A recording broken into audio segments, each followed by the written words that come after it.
Well, hello there, everyone. Welcome to the Saturday night's main event watch along.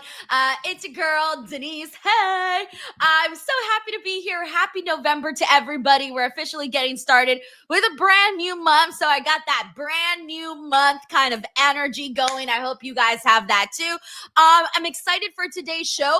Saturday night's main event is back on the Peacock. And well, have I always watched on the Peacock? I don't know, whatever.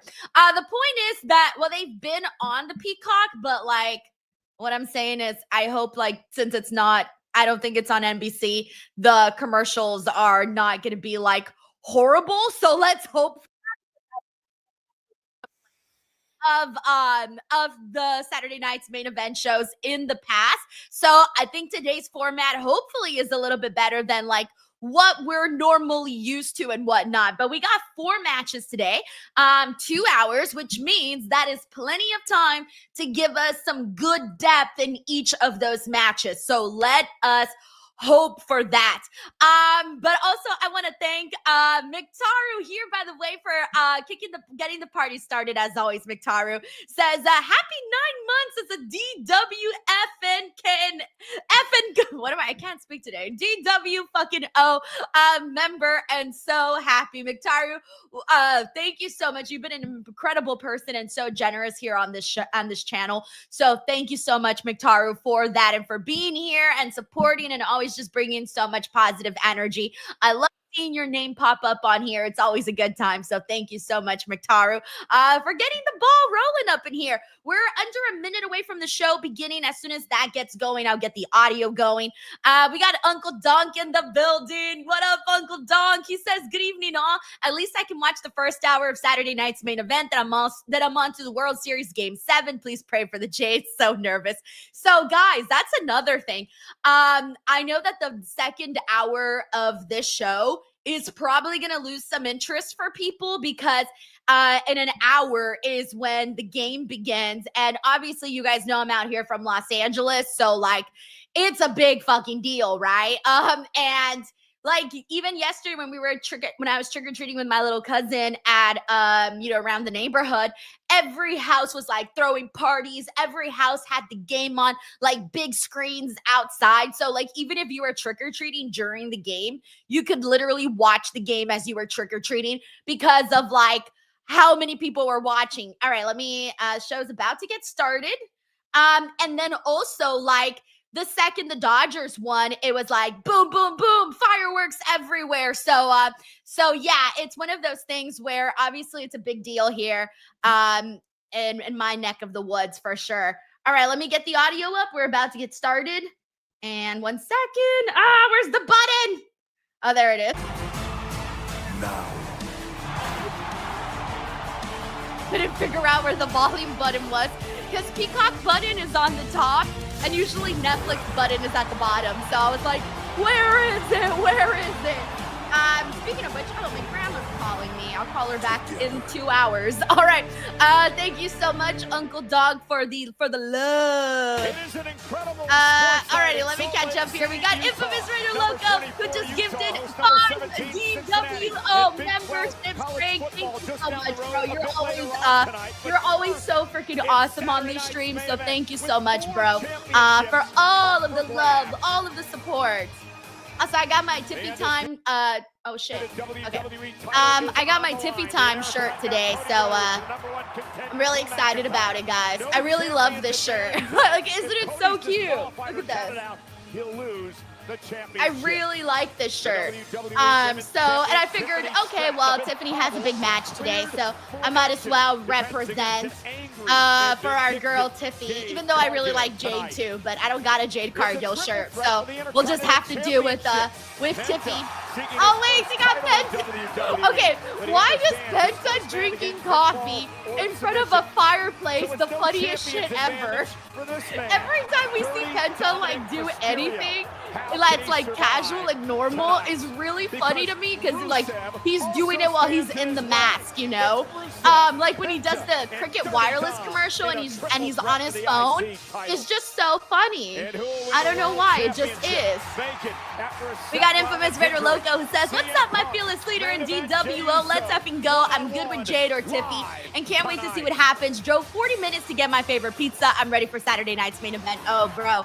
That's when you know the pizza's really good, if you're willing to drive 40 minutes, because my favorite pizza place is a little far from me, and even I won't drive all the way over there for it. So this is how you know it's good pizza. Thank you so much, Frank. Enjoy your pizza, bro.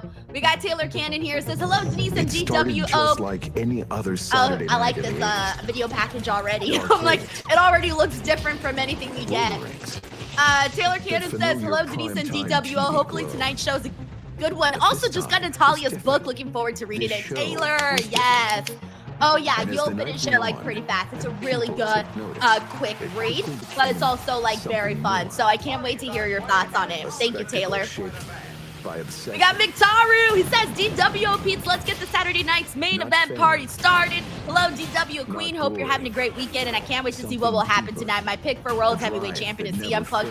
I keep, like, wondering if some shenanigans is going to happen in this match. A lot of people were throwing out the theory that, like, maybe, just maybe, we would end up seeing, what's his name, Braun Breaker and Bronson Reed get involved. I'm kind of scared. Well, not scared. I shouldn't say scared. Scared's not the right word. But now that everybody, like, threw that idea out, now I'm wondering if they are going to go that direction. There's a world where they can surprise us here today. Like, legit. If they do, like, because one of the things I said is that I can't picture 2 new champions on this show. So, like, there is a world where they can have Drew McIntyre defeat Cody, and then no World Heavyweight Champion is crowned. Like, that's kind of crazy, but... Oh, shit, guys, look at the stage. Oh, that looks badass, man. Ah, shit, that looks badass. I like that.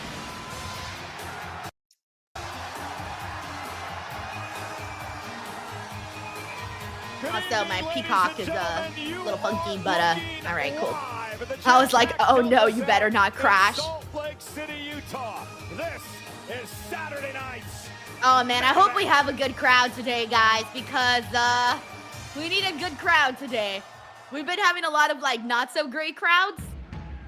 Oh, what? Did you guys know this? That Cody and Drew were kicking off tonight? I did not know that, actually. I did not know that they were kicking it off today. All right, thank you so much, Mictaru. We also got Sheldon Jackson, who just gifted a DWO membership. Thank you so much, Sheldon. We got Mictaru, who also gifted 10 DWO memberships. What?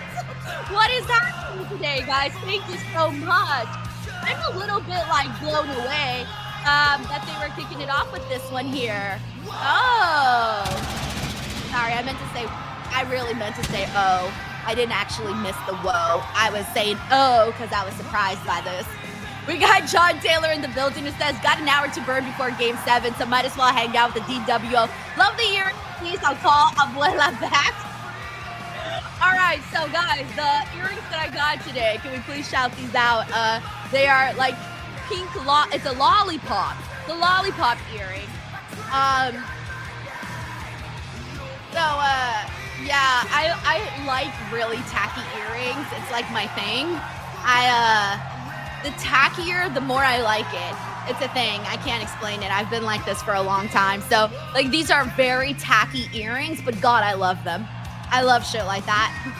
Thank you so much, John. We got Matt Rankeel who says, less commercials, please, on the Peacock. Here for Jade to put Tiffy. Time on hold. And Punk to beat Jade to finally win the championship. That's the thing that I'm really excited about, like, the possibility of CM Punk finally walking out as World Heavyweight Champion. But, like, it sucks that it has to be in a feud that really isn't a feud, on a show that really isn't, like, that big. But, hey, I shouldn't complain. Your girl has been waiting for a CM Punk run for the world's longest time, so beggars can't be choosers. Thank you, Matt. Also, Spike Hunter, bro, thank you so much for the 5 DWO memberships. Dude, thank you so incredibly a lot. Ah! And then John also sent 5 DWO memberships. Oh, shit, and Sick Boy sends a membership. What is happening? And Sick Boy sends another membership. Yo, y'all woke me up right there, man. I was like, what is happening today? I never know. I never know what's gonna happen. So thank you so much, Sick Boy, and Taylor, and just John. I mean, sorry, I don't know why I called you by your last name. And Spike Hunter. Thank you guys so much, man. So shout out to Cody's gear today. It looks pretty sick. We got Infamous Raider Loco here. It says, need that shirt. Get the big tank for Jade and Tiffy. Yeah, this is one of my Hot Topic shirts. You guys can check out the Hot Topic haul video that is up right now on the channel. It got some good feedback, so I'm pretty proud of it. I was afraid that it wasn't going to do good, but it actually ended up working out. Yeah, this is crazy. Everyone's like, we got C-Note here who says, yeah, he ain't losing.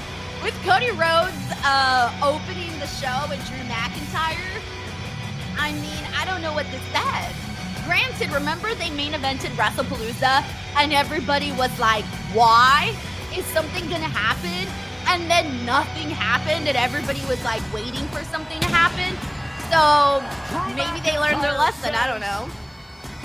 Infamous Raider Local says, what if Jimmy helps Jay win the titles via swerve? Like I said, shenanigans, they can happen, Frank, and that could be a scenario we see play out. We got Uncle Dunk here who says, I would drop a chat bomb if both Drew and Jace win tonight. Hey, look, I ain't gonna say no, Uncle Dunk, all right? I ain't gonna say no. You do you, bro. You do you. Thank you, Uncle Dunk. Thank you, Fox. He says, Tiffany's pattern shirt looks nice to me. Thank you. I haven't worn any of my Hot Topic shirts yet on the stream, so you'll be seeing them rolling out as I get them going. Also, shout out to Rory Garrison, who's here with us today. We got A.B. Johnson, Juan Ortega, Malik Pope, Darren G, Super Queen and Keen. Thank you for the love with the earrings. We got Drink With Me. We got Raphael Smith, Janica, Dan Davidson's in the building. We got Icy. We got Jared Palmer. Mitaru says, am I forgetting that this is John Cena's last show? Next month. Yeah, next month is John Cena's last match, and it's going to be on a Saturday night's main event. So the fact that it's on that show is pretty huge for Saturday night's main event, and that show is going to draw a lot of eyeballs. That's a fact, man. That's most likely going to be like the most watched Saturday night's main event. Like legit, man. That's going to be huge. So look forward to seeing that. It's going to be an emotional night for sure. Thank you, Mitaru. No champions advantage again. Thank you so much, Craig. Ronnie just gifted a DWO membership. Craig, thank you so much adding to the love here. That goes a long way, so thank you for your support.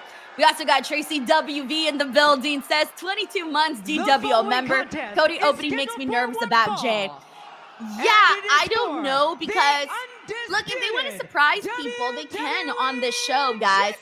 Right now, it's kind of a slow period, it feels like, in wrestling. So if they want to shake things up, get people talking, this is a good show to do it in. Especially because, you know, if you're choosing to watch Saturday night's main event and you're sticking up for the second hour and you're not, you know, you're not going to switch channels. And for those that are not switching channels to watch the game, hey man, you want people to be like, yo, shit, I should have stayed watching Saturday night's main event. I didn't know that was going to happen.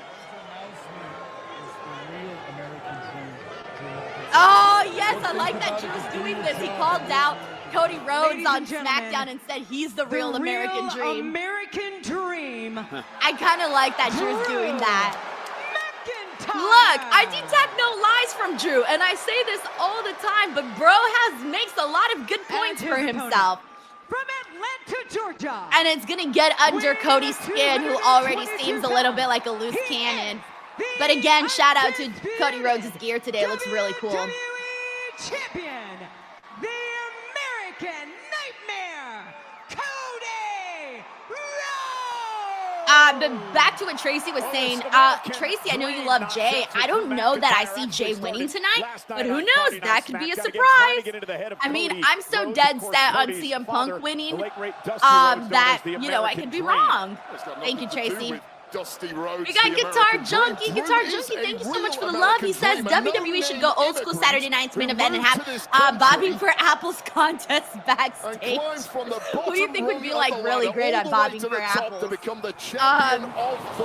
would be pretty funny. The official in I this can see matchup Bronson tonight, Reed. Dan Bronson Engel. Reed would be A lot good of at pressure on bobbing his for shoulders apples. because of the stipulation. But I think That it's does not more give so Cody an about like, advantage tonight. We're underway. you know, Cody trying to get Rhodes that went grip on quickly that after apple. Drew You know, it's funny that you mentioned this McIntyre's Guitar made this Junkie personal. because He's made it my whole emotional. life He's that's got like under one of the Cody's random skin. things Not I've only always in wanted reference to to do is Cody's bob dad, for but Cody's apples. family I've last never night done as it well. before, but it looks so fun. So one day I will bob for apples. But it's not really a thing that anyone's ever done in my family, so by the way, this match is getting started. It's nothing that anyone's done in my family, so I can't even say that I have any experience bobbing for apples. Thank you so much, Guitar Junkie, by the way, for the support. It really goes a long way, so thank you so much, man. Very famous Hard Times interview, which really cemented Dusty as a global star. And there's the big chop now by McIntyre to Cody. Yeah, I really like that Drew's going with him being like the American Nightmare. McIntyre was actually one of Dusty's famous kids in the developmental system in Florida Championship Wrestling. And side note, Dusty One of the things that I've been feeling about like Drew and Cody is that it, like the last couple of matches that we've seen, especially going back to WrestlePalooza, it didn't really feel like there was that much heat for this matchup. Even though they did try, like an effort was made. But I feel like last night on SmackDown was probably the best job that they've done so far in heating up Drew and Cody. I thought they did a good job of that last night. So with all the shit talking, you know, him bringing up his daughter, Cody Rhodes bringing up the fact that like Cody walked out of WWE, whereas Drew McIntyre got fired. So I feel that they did a good job of like legitimately throwing some good jabs in there. And I thought that added a lot to this Cody-Drew feud. I also love Drew afterwards, like getting in Cody's face and being like, I'm going to do anything to get the title on my hands. Don, you get the 5VW membership. Don, you're the best. Seriously, thank you so much, Don. That's awesome. Thank you so much. I can't even. Got it. I didn't even count the memberships today. I lost. I'm not good at math, so I lost all counts. Thank you, Don. McIntyre telling the official if he touches you, you can disqualify him. Fair point. Stalker says, how was your Halloween? Oh, good. I spent it with my little cousin. My little cousin who's also my godson. And we went trick-or-treating. We were trick-or-treating for like 2 hours, not even kidding you. I have so much fucking candy right now, I don't even know what I'm going to do with it. It was nice. We were walking around everywhere, and the houses were pretty good. People were getting creative, so it was very fun, actually. Thank you, Stalker. Hope everybody had a nice Halloween. Nice, safe Halloween. We'll talk about breaking the rules. How many times have people broken the rules against McIntyre in the last couple of years when championships have been on the line? A little bit of a conscious start to Drew and Cody right now. They sort of be they sort of seem to be Drew was kind of like, all right, over the past couple of years. You know, I'm not going to get right into this. Give it a breather. Now he's out here beating the shit out of Cody. Cody's got to get some shit in on Drew because the way Drew left them laid out last night on SmackDown was pretty embarrassing. Oh, Cody's got to get on it. We got Steven Marchulli in the building. What's up, Steven? Thank you so much for the love, bro. He says, what's next for Tiffany if she loses? I don't think Tiffany's losing. I might be wrong. I might be a sucker, but I don't think Tiffany's losing. I think they should milk this feud with her and Jade a lot more because there's not that many people. Like why? Like on women's, there's not that many women on the SmackDown SmackDown division right now. So I feel like they need to take their time with stories. And this Jade Tiffany thing just got started. I feel like there's a lot more that can be done here. So I'm actually not ready for Tiffy to lose. So again, we'll see if I'm on point with that one or not. But if she were to lose, I do suggest a rematch. I'm telling you, I just don't know. I think there's more to this that can be done, especially right now. I really feel it. Thank you, Steven. He would have been disqualified. Yeah, but we got Jolie here says Drew McIntyre has to win. Here's the thing, though. He's lost a lot. Drew's lost a lot. Also, don't forget, Cody Rhodes cannot get counted out, which Drew's trying to get him to get counted out right now. Cody cannot get counted out. Cody cannot DQ himself, because if he does, he loses his title. So, like, that really means something. And that might play into this. You know, we've seen Cody sort of lose his temper a little bit. We've seen Cody just kind of act a little bit, we've seen Cody make some decisions that maybe we didn't expect from Cody. So hopefully he doesn't make one of those decisions here that ends up screwing him out of the championship belt. But them adding the stipulation, Drew has gone for the title a bunch of times, but as always, the big giant red flag is that Drew already got the better of Cody on Friday Night SmackDown segment, had the whole thing where he raised the belt, and usually when we see stuff like that in wrestling, well, we kind of see it as a red flag for like a new champion. So that's why I'm like, well, I don't know, you know, I don't want to go against my better judgment here. Thank you, Jolie. We got John Taylor who says, we appreciate the peeps who showed up for a Saturday night, so we Oprah those DWO memberships. That's true, guys. You don't have to be here, and you are, so thank you. And I'm curious to see how this is going to look like the second hour once we get the baseball game going. Although, if I know anything about the DWO, is that people are really good multitaskers. I know people that are constantly like, oh, I got wrestling on one screen, I got the baseball game on another screen, got, I don't know, some other game on another stream, and so on and so forth. So, I know you guys. I know you guys. Thank you, John. Thank you so much, Malik Pope says, I saw the Hot Topic video that I requested for months, so now thank you, Denise, for showing it. You guys inspired that video. A couple of people, including yourself, Malik, were like, do a Hot Topic video. And that's where I got the idea from. I didn't cook up the idea in my own head. You guys gave me the idea, and I listened. Whenever I get good ideas from people, I'm like, yeah, we gotta fucking do that. Wow. Believe it or not, sometimes listening to the people is the way to go. I know, shocking, right? Shocking. Thank you, Malik Pope. Also, shout out to Manuel, who's here. We also got Melissa Cabello. Shout out to Peyton Samuels, who's with us today on the stream. We got Ronis Live, Eric Diaz, Mr. Grimley's here, Cody Santello. We got Mike Kowinski. And yes, Ryan Sully, Lillian Garcia does look good. I love the Vanna White look that she has going today.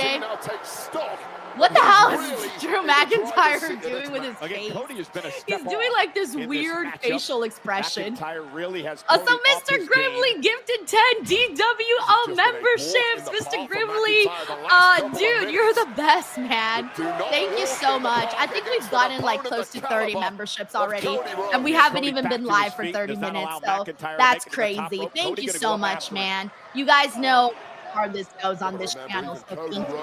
Thank you. Also, we got Up North who's here with us on the stream today. What's up, Up North? Simply not able to withstand. He's proven that time and time again over the past several years. Rhodes hooking McIntyre here from high above the ring. Superplex. 285 pounds being superplex from the. We got Sammy H with us. Hey, what's up, Sammy? We got Johnny Tamayo. He says, Denise, where are you sitting for Survivor Series? Johnny, I don't even know if I'm going or not. I hope I am. Hold on, guys. My peacock froze. Oh, that sounds so inappropriate. My peacock froze. Get yourself some Blue Chew. Hold on, guys. My peacock froze. I gotta refresh my stream. Hold on. Son of a bitch. What the fuck? Wait, everyone's did? Some people are saying theirs did too. Wait, am I the only one? No, everyone's saying their peacock froze. Oh my God, it's just not me. Everyone's peacock froze. Oh my God. Blue Chew promo code Denise. Oh, we're back. We're back. The second I said it, we're back. We're back. You see, guys, Blue Chew really does work. McIntyre stunned momentarily. Rhodes up over the All right. I was about to say, I was There's like, yo, what the fuck am I going to do if this shit freezes and I'm out here screaming? You got to understand that goes on. All right, it's back. It's back. It looks like I wasn't the only one. It looks like it was a global thing for the peacock. So, good thing our peacocks are up and running. Thank you, Johnny. Anyways, Johnny, I was answering your question. I think I'm going to survive, although I'm not even sure. So I don't even get tickets or nothing yet. Hey, Johnny. Very often you will take a cover, but not against an opponent the caliber of Drew McIntyre. You know full well it's going to take a little more to put him down. And Cody went for the Cody. All right, so what the fuck, guys? Peacock's like not acting really good right now. Let me tell you. How many people here are having issues with Peacock? Because it's still like stop and go right now, like really bad. And I was thinking it was amazing, but it's not looking like it. Charles Chris, so shame on you because says the stream is glitchy. Okay, so clearly it's not the one, but we'll see. McIntyre with a jab.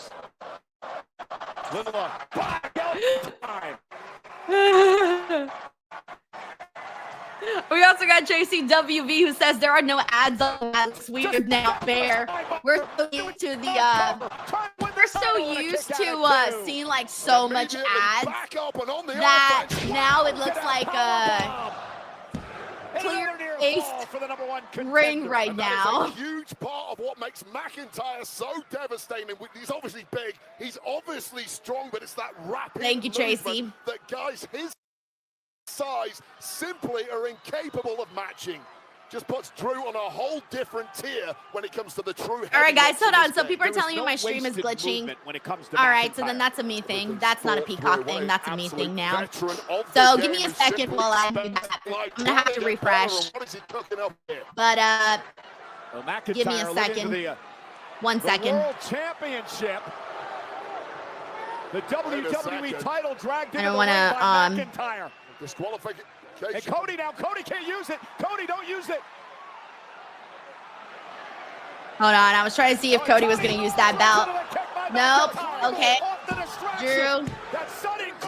Okay. Hold on, guys. I'm going to, oh, wait. People are saying my, wait, is my stream good now, guys? Because I was about to refresh my stream. But if it's good, then I have to. Okay. People are saying it looks okay now. So something that I've been noticing that I've been my last couple of streams is that for the first like minutes my stream gets a little weird, then afterwards it goes away. It doesn't happen for the remainder of the show.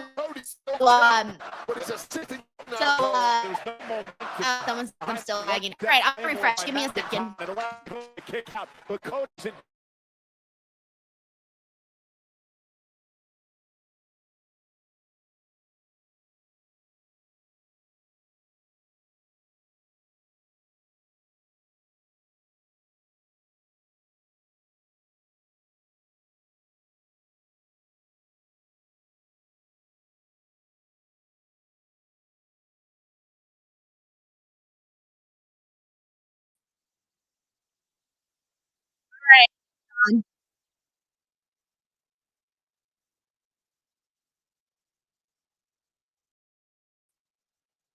Okay, am I good now? Why are there so many Denises in here? Hold on, let me know if I'm good, guys. If I'm good, let me know. If not, then I'll refresh again. Okay, let me know. Okay, everyone's saying I'm good. Okay, sweet. All right, thank you guys. Whatever. I don't know why, but like one refresh always helps. So give me a second while I just refresh my backup stream as well. One more second. Also, I'm gonna have to undisputed WWE champion. pull up them super chats that I missed because this crap is bullshit. So give me a second. In under 10 seconds. But out of the frying pan and into the fire. Watch out now. This is not going to be a flash Claymore. This is going to be a real Claymore. Cody ducks out of harm's way. Well, completely instinctive from Cody there, who has absolutely been put through the ringer in the last couple of minutes of this match. Perhaps saving the championship for him here. Yeah, Cody trying to dig down deep. McIntyre going for the future shock and misses wildly. Cody into the corner, almost right through the official. Cody just, what happened? Cody's knee buckled as he tried to climb up the ropes there. Well, he had to dodge out of the way of the referee, and he could have tweaked something in the process. That could be a knee injury, could be an ankle injury. And now this is all fair game. The referee's getting involved here. If I was McIntyre, I want to be all over Cody. He's just being a human being. He's making sure Cody's okay here. Well, who cares when gold's on the line? All right. Watch this. Give me Cody 1 second, guys. Let me make sure I referee in the way. pull up something. Cody though. To dodge it. What is going on? And now up to the top rope. Super cutter by Cody Rhodes. Cover now. McIntyre still in it. Oh, I got huge questions about what just played out. Cody's back with a hurt knee here. He tried a Hail Mary.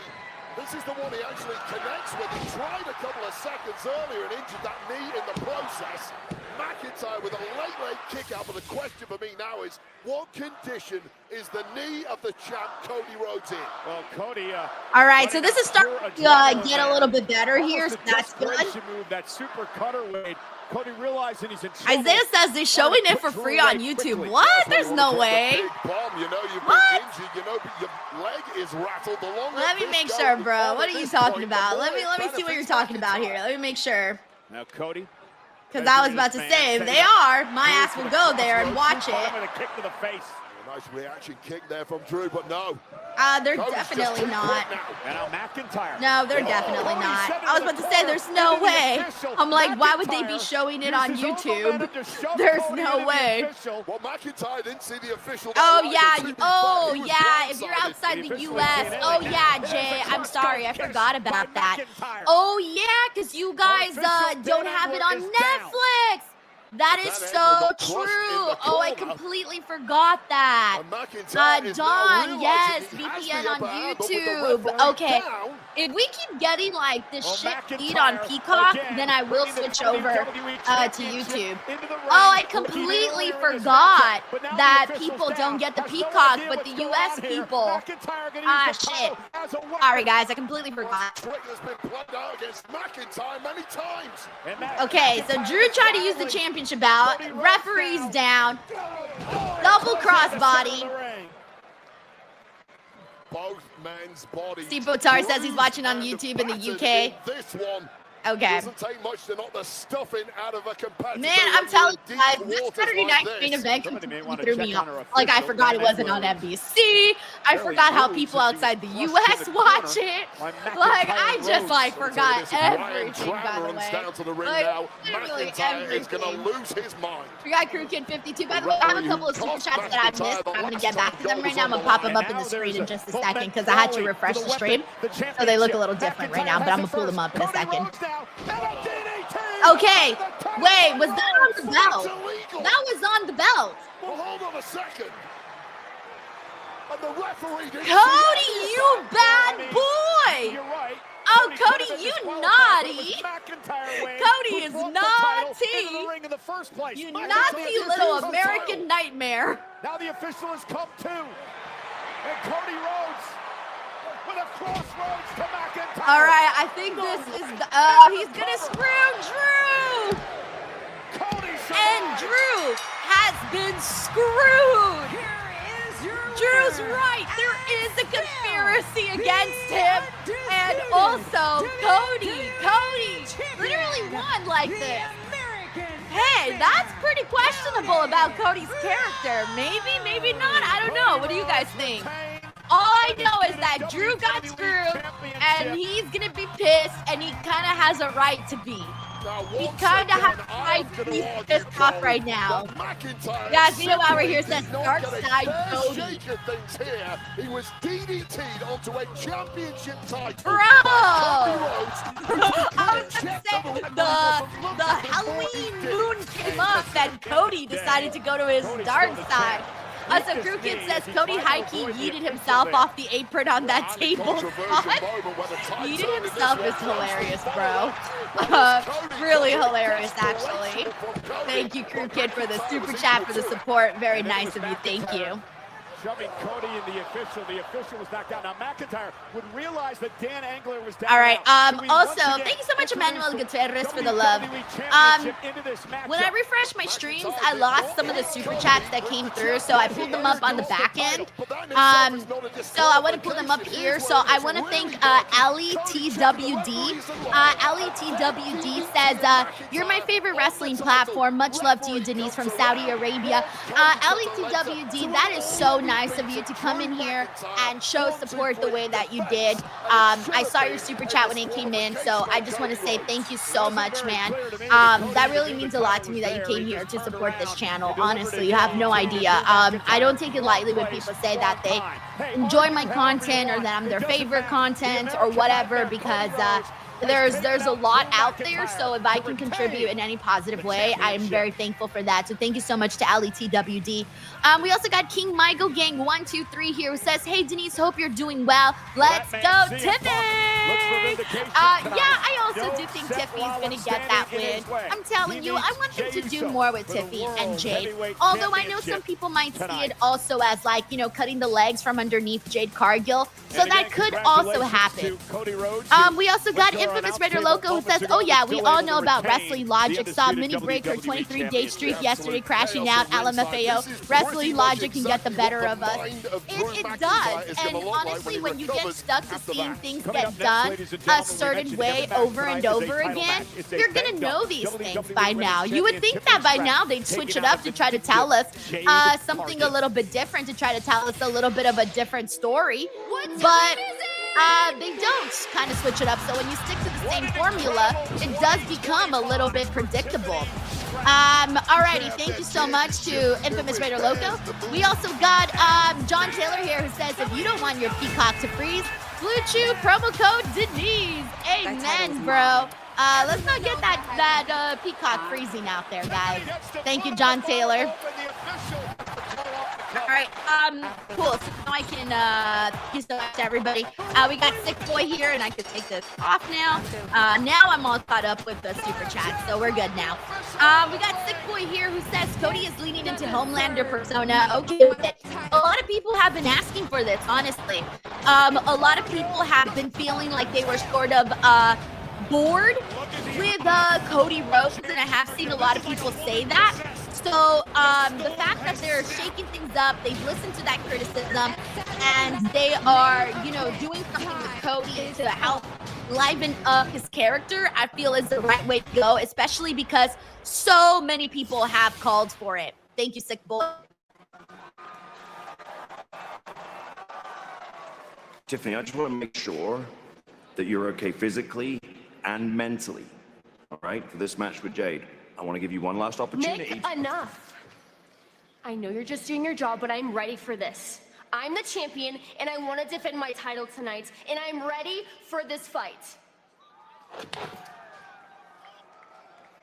I give Tiffany Stratton credit for being a fighting champion, but she is about to go into the eye of a storm. All right, hold on, guys. I'm glitching right now. Hold on 1 second. Saturday night's main event battle for the WWE Women's Give me a second here. And it's next. Sorry about that. Every now and then shit goes down. I'm like, every now and then shit goes down. Hold on 1 second. Let's just give it a minute. Sometimes it takes a second to get its groove back. Sometimes it's just being silly. I don't know why. Hold on a second. Really don't want to have to start this stream all over again.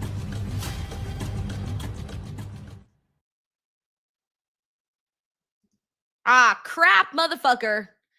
All right, so Peacock's working great now. Now it's just, my stream itself is losing out. Hates me, guys. It hates me. Just give me a second.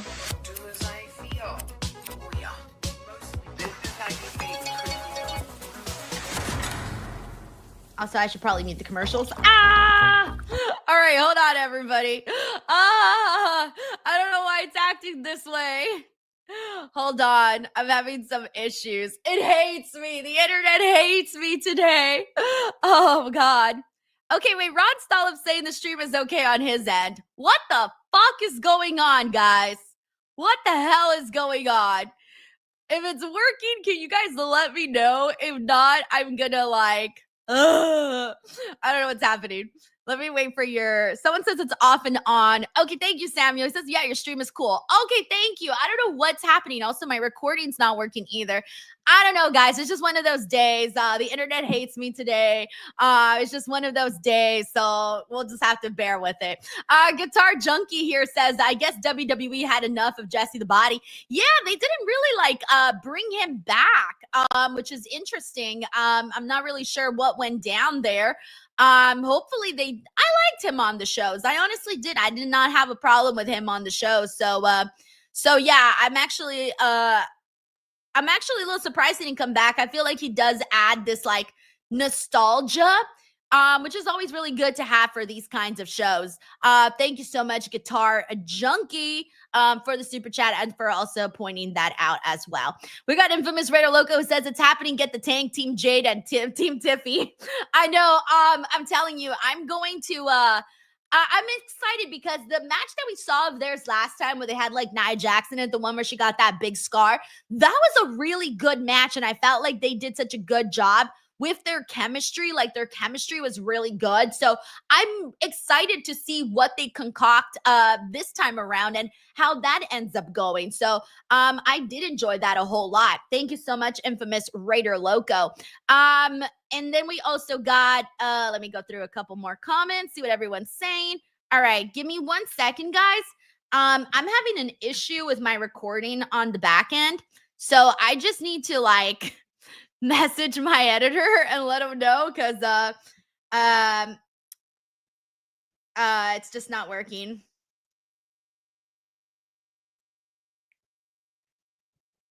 Hold on 1 second, guys. I got to send an emergency text. Emergency text.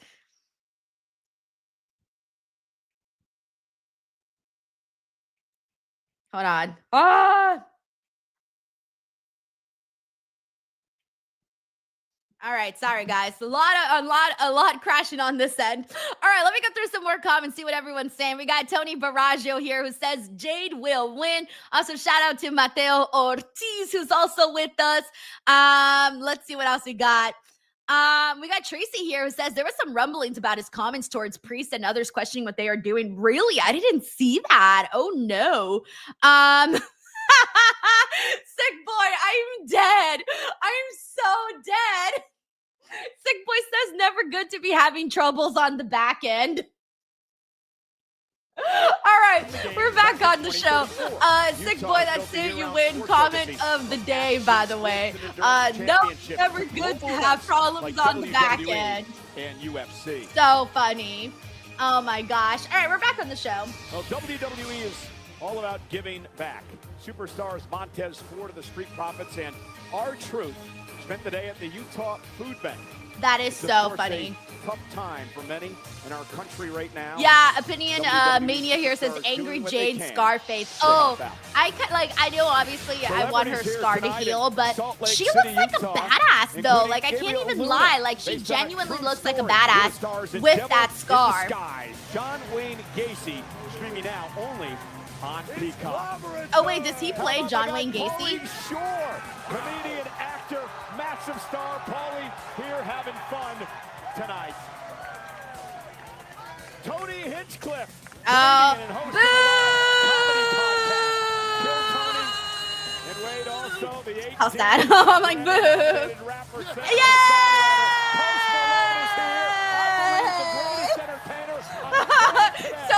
different reactions. I'm like, Tony Hinchcliffe? Boo. Post Malone, let's fucking go. Always a party when Post Malone is in town. Remember, Tony Barraja says, Blue Chew for the back end. Followers all around the world. So funny. All right, here we go, guys. Tiffy versus Jade. Let's see what happens. Are they going to keep the... How are they going to go about this?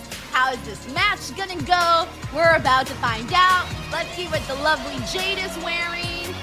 All of it. Let's see.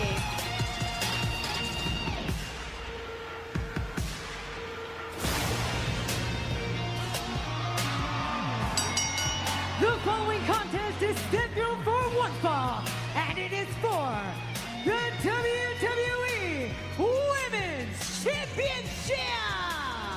Oh, yeah. She looks good, guys. Look at this From Vero Beach, claw-like bralette that she has going. Ooh, that's very, that's nice. That's nice. Shout out to Jade, always coming up with some very unique looks. Jade Cargill hit the steps with her head, busted her face wide open. She said that was the turning point. That's when she had the epiphany that she was doing things wrong. That it's time to make everything about Jade Cargill and winning the championship. She directed that epiphany. We got Sick Boy here who says Jade is a freaking goddess. Taylor Cannon says I love Jade's entrance. Spike Hunter here says Jade looks amazing. Dan says it kind of looks like a China-like outfit. Yeah, I mean like that like very strong kind of look. Yeah, I feel it. I can also see like Rhea Ripley wearing something like this. She needs to look at herself in the mirror and figure out what went wrong. She's decided to change her mindset. Very aggressive now, and we'll see if that leads to gold tonight. Seeking her first singles championship here. WWE, she's won 2 tags. All right, let's see what Tiffany's wearing today. I always look forward to her looks. Yeah, I'm with you, JC Blue. I also like Jade as a heel. I think she just works as a heel so much better. I'm with you. All right, let's see what Tiffy's wearing. Her opponent from Prior Lake, Minnesota. Wait, is that pink or is that? Oh, that's white. I just needed her to step the lights for a second. Yeah. Oh, that's cute. This nice white here with like little pink stars. Very adorable. Mike Parker collab. Yo, Mike, how are you? He said the first Drew got screwed. If he didn't, what would he complain about? That's his whole deal. As far as Jesse, modern WWE can't handle someone who gives no fucks and say whatever they want. I mean, look, you're not wrong either, Mike. You're not wrong. Yeah, you're not wrong at all on that. And yes, Drew did get screwed, so that's going to play into this. That's going to keep that story going longer. So if you thought Cody and Drew was going to end tonight, it's definitely not ending tonight. Like, they're going to keep this going because now they added a whole new layer because now they proved them right. That's what they did in this match. They proved Drew McIntyre right. Thank you so much, Mike, for the support, bro. Thank you. These two women have gone one-on-one. 2 no contests.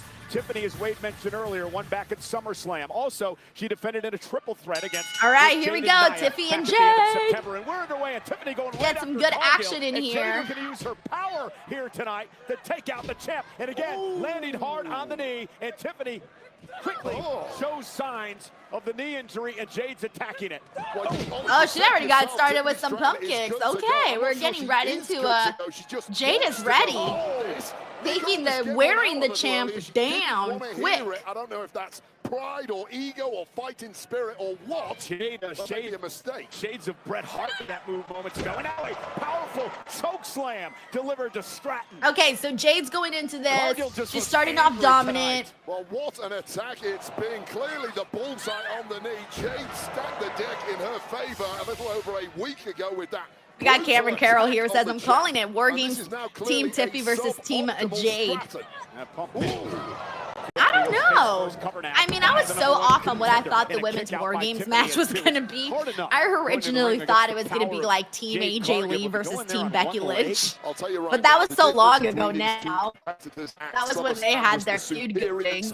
Now I don't feel like that's happening because it's been such a long time since you've even seen AJ Lee back on WWE. From the start, what is Tiffany's edge?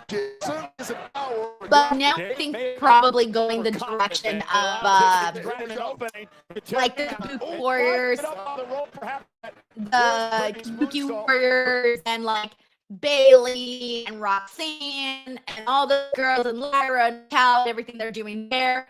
Oh my gosh, guys, hold on, my stream crashed again. Tiffany slowly gets to the top. Okay, am I good?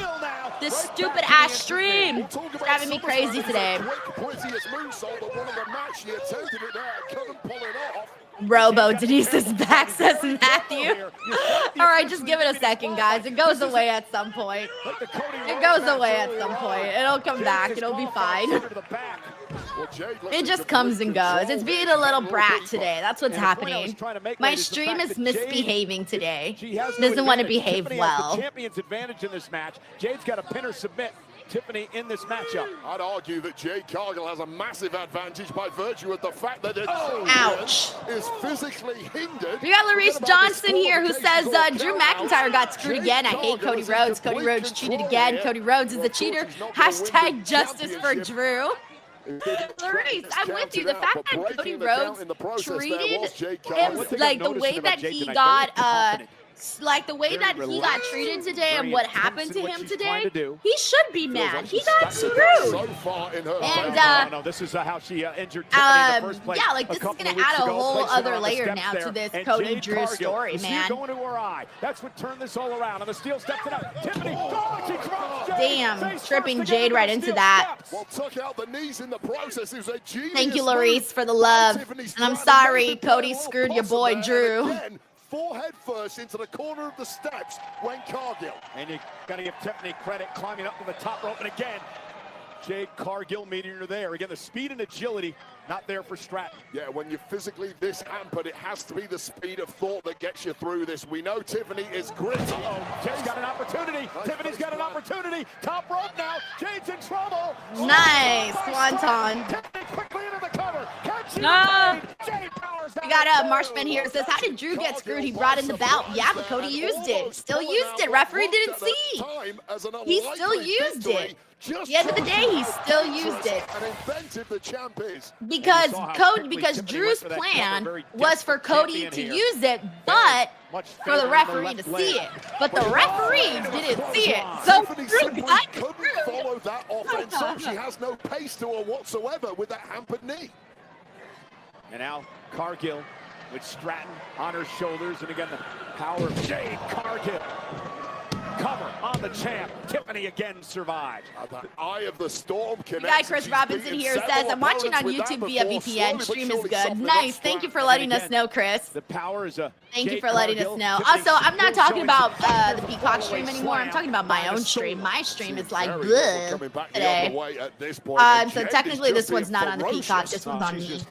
Thank you, Chris. Away now with Stratton, another fall away slam. So guy infamous Low here says Jade has to win if she loses to Jade has to win if she loses to a one-legged champ. Going to show Jade so weak. Tiffany losing not 100% gives her match at a full 100%. AI Denise. I like the way that you're looking at it, Frank. That is a good way to look at it. You might be onto something there, but here's the thing though. Jade's got in most of the way that this match is going so far tells me Tiffany Stratton is winning because Jade's been basically beating the shit out of her. I mean, unless they decide to do it kind of like this, where she just beats the shit out of her the whole time and wins. But the moment that Tiffany gets any sort of comeuppance, she's taking that. Because right now, this whole match has been Jade Cargill. Like, literally, the whole match. Thank you, Infamous Raider Loco. Oh, shit, I was so wrong. What the fuck? What the fuck, guys? Oh, wow. She she just beat the shit out of Tiffany the entire time. The entire time. Jade Cargill arrived in WWE a Yo. couple years ago. She said Oh, she they're wanted to going become a all household in name. on Well, Jade, Cargill guys. is All now a household in. name. A storm That's has come crazy. to WWE, and a The warning way to that all dude, she on just beat the shit SmackDown. out of Tiffany the whole Cargill match. has always had the physical Wow. tools, and she used them. Okay, so one Infamous after Raider the Loco other super tonight. chat here Absolutely is technically right. He said this right here. He said she was a one-legged champion. Wow. Wow. Jade is champion. Sorry, it's just sinking in right now. Look at Post Malone's reaction. Post Malone's reaction is so funny. Welcome to the very top Wow. I'd be remiss if I...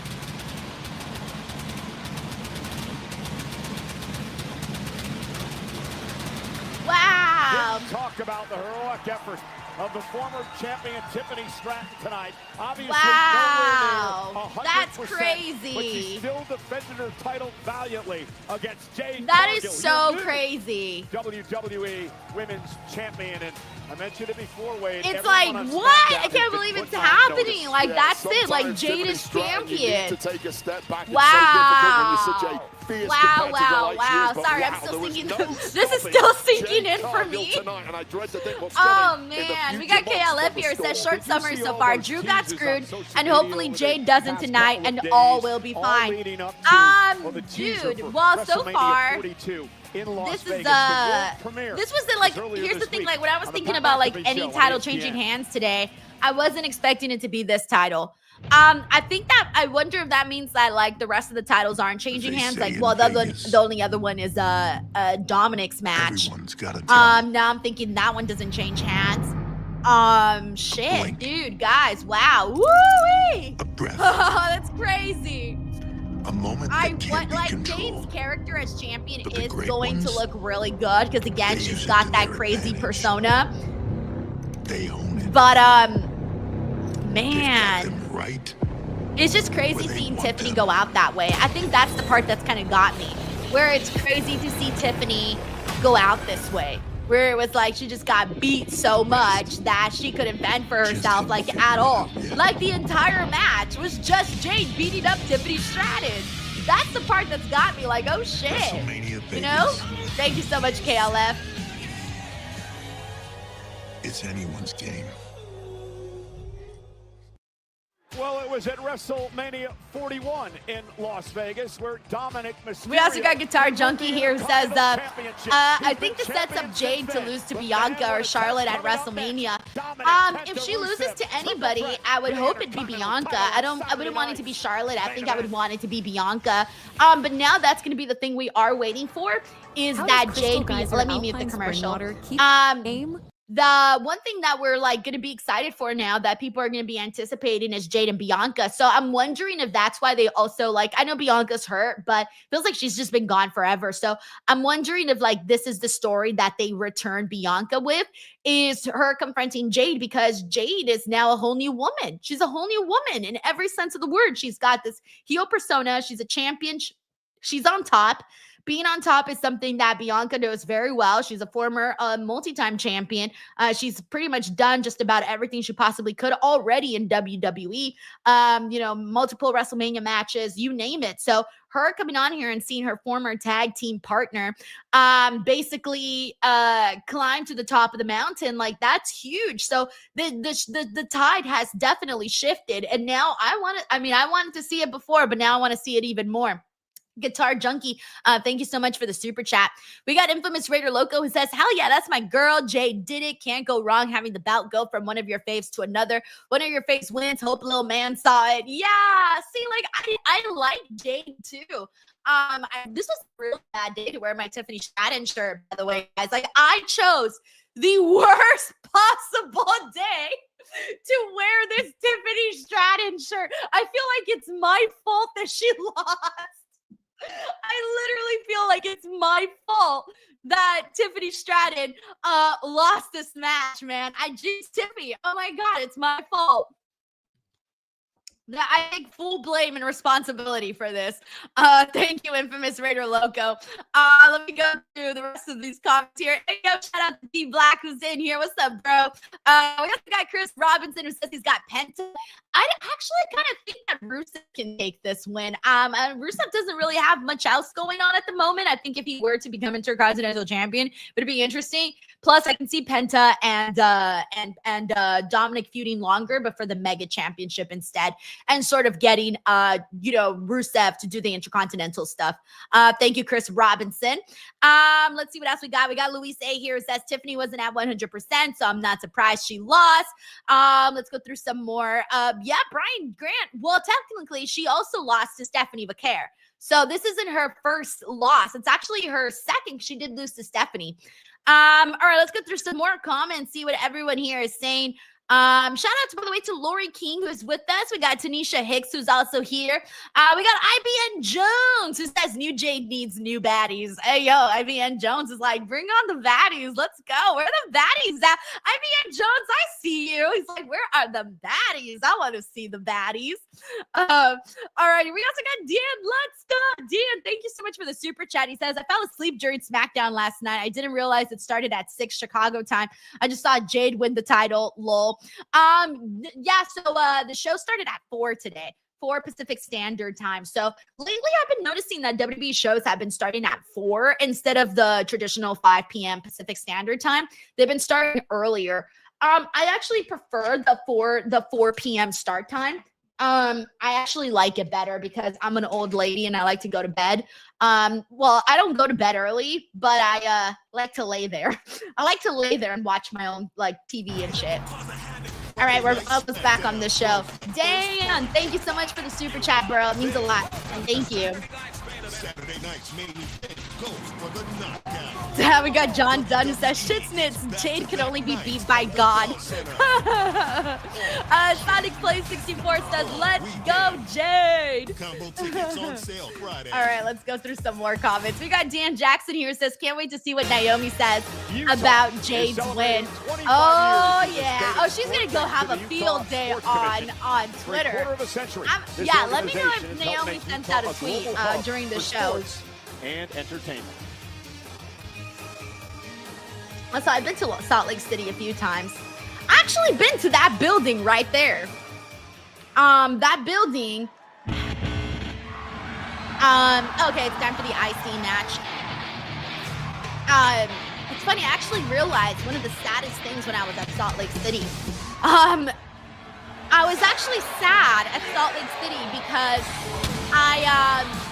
Penta looks badass, but when doesn't he? I went to those places because they have like I think it's like the largest like place where you can go search for your like ancestral history or something. I'm Mexican, guys. They didn't document shit. So like I went into that and like there was people next to me that were like finding their relatives from the fucking 14th century and shit. I got there, I couldn't even find relatives from like 5 years ago. And it was so sad when I realized like, wow, none of our shit is documented anywhere. And it made me so sad because like none of my ancestors were on there. And it's like the largest database of like anybody can come and like search for their like ancestors. And there was nothing. I didn't find no ancestors. So I don't think anything's going up there until like recently. Anyways, random story. Uncle Donk here says, I'm canceling SmackDown if we get Tiffy and Nia feud again. Nah, you might get Jade and Nia now.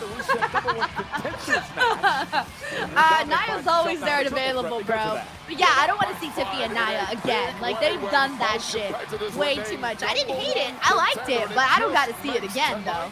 Thank you, Uncle Donk. So much more difficult for the champ. One thing pulling the wool over one competitor's eyes, but to pull it over Penta with my favorite blue gear. Simultaneously, very, very difficult. First time ever. Thank you, Nick Steele. He says the Family History Library. That's where I went. Thank you. I couldn't remember the name of it, but I was so sad. The people next to me were so excited. They were like, oh my God, blah, blah, blah. And I was like, can I find anybody? Like, what the fuck? Nobody was on there. I'm like, yo, that's sad. Tonight could be the night. We just saw the WWE Women's title change hands. Joe Test told me. All right, let me just text my editor really quick, guys. Do you do that at home, Michael? No, but I have no doubt that Test does that. Does he have his toupee? Does he have his toupee on while he's doing it?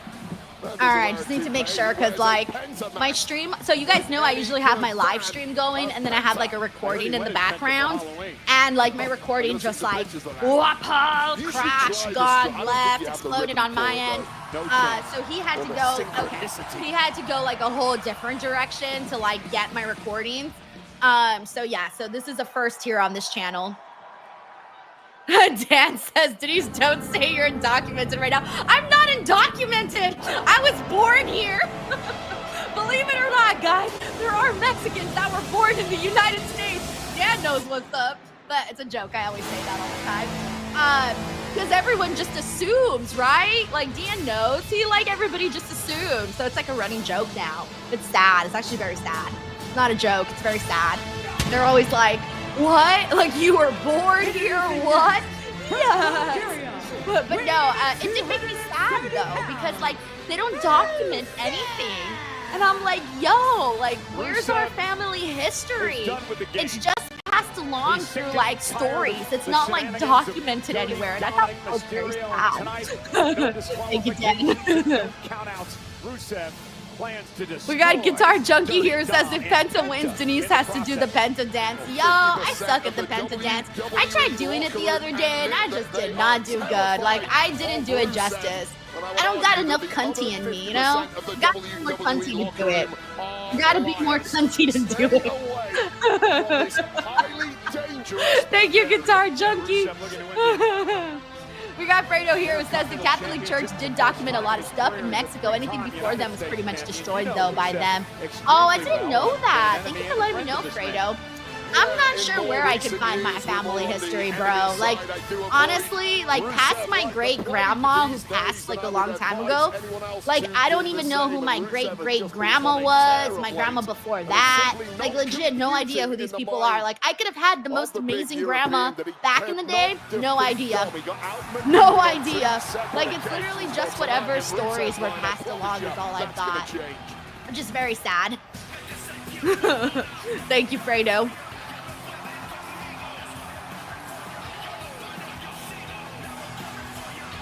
Hey, what's up? Tiffany says, hey, Denise, happy Saturday. Just tuning in, celebrated my twins' nephew's birthday today. They turned 8 years old on Halloween, but we did the party today.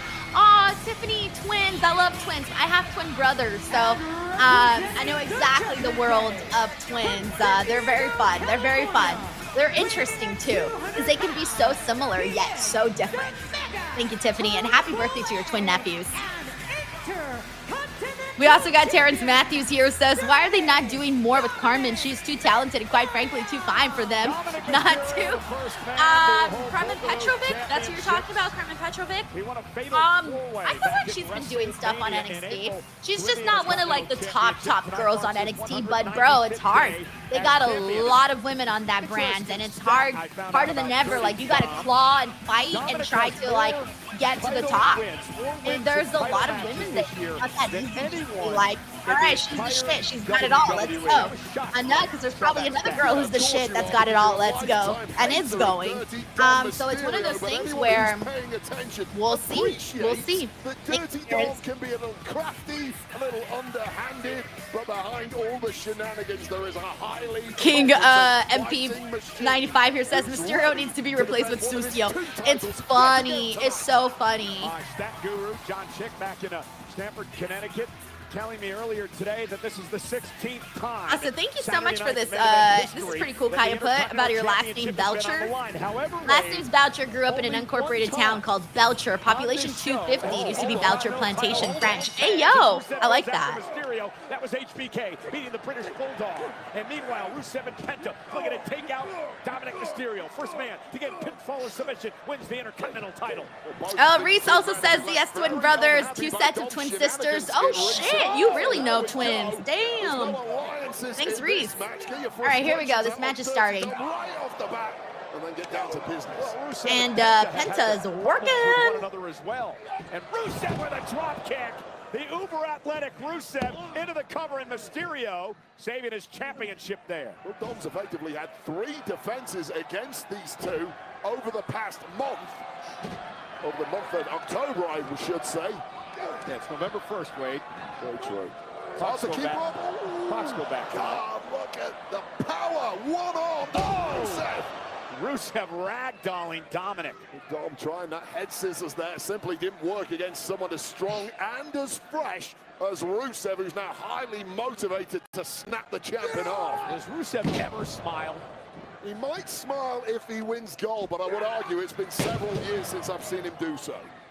Also, I saw Rusev the other day too. He was at Natty signing. Right now, I'm a champion. He saw me and he was like, "Hey yo!" And we were laughing because the last time we did an interview, I don't know, for those of you who saw it, there was a funny moment where Rusev did like a titty dance, and he did it on the stream, and it kind of broke me, honestly.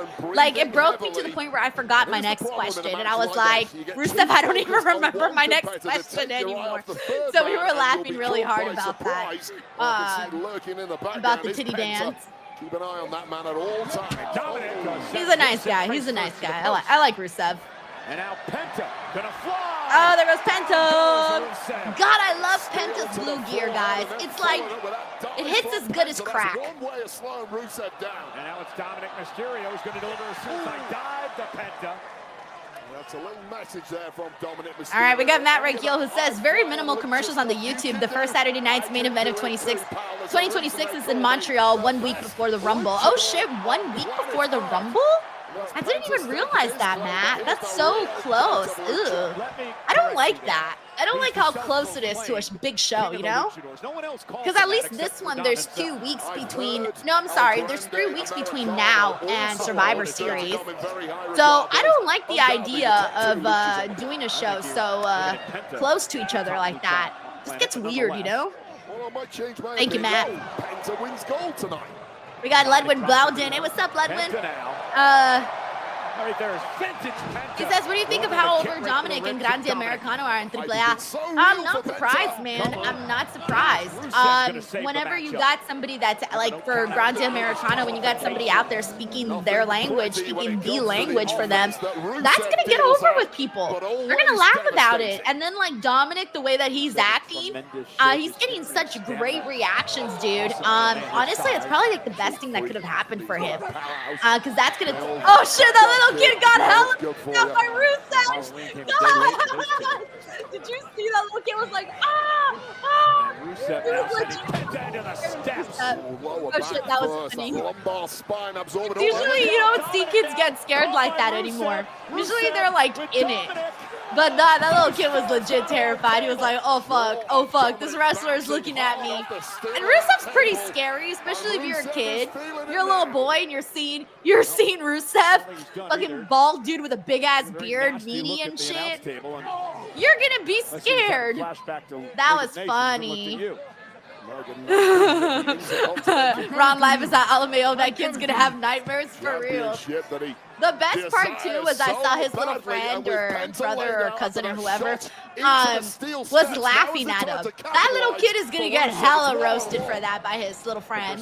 His little friend was having the best time with that. WWE Hall of Famers held the championship over the years. I don't know why that's funny to me. With Rusev right now, choking out Dom. So yeah, honestly, Ledwin, I really do think it's one of the best things that could have happened to Dominic. Thank you, Ledwin, for the super chat. Lewis says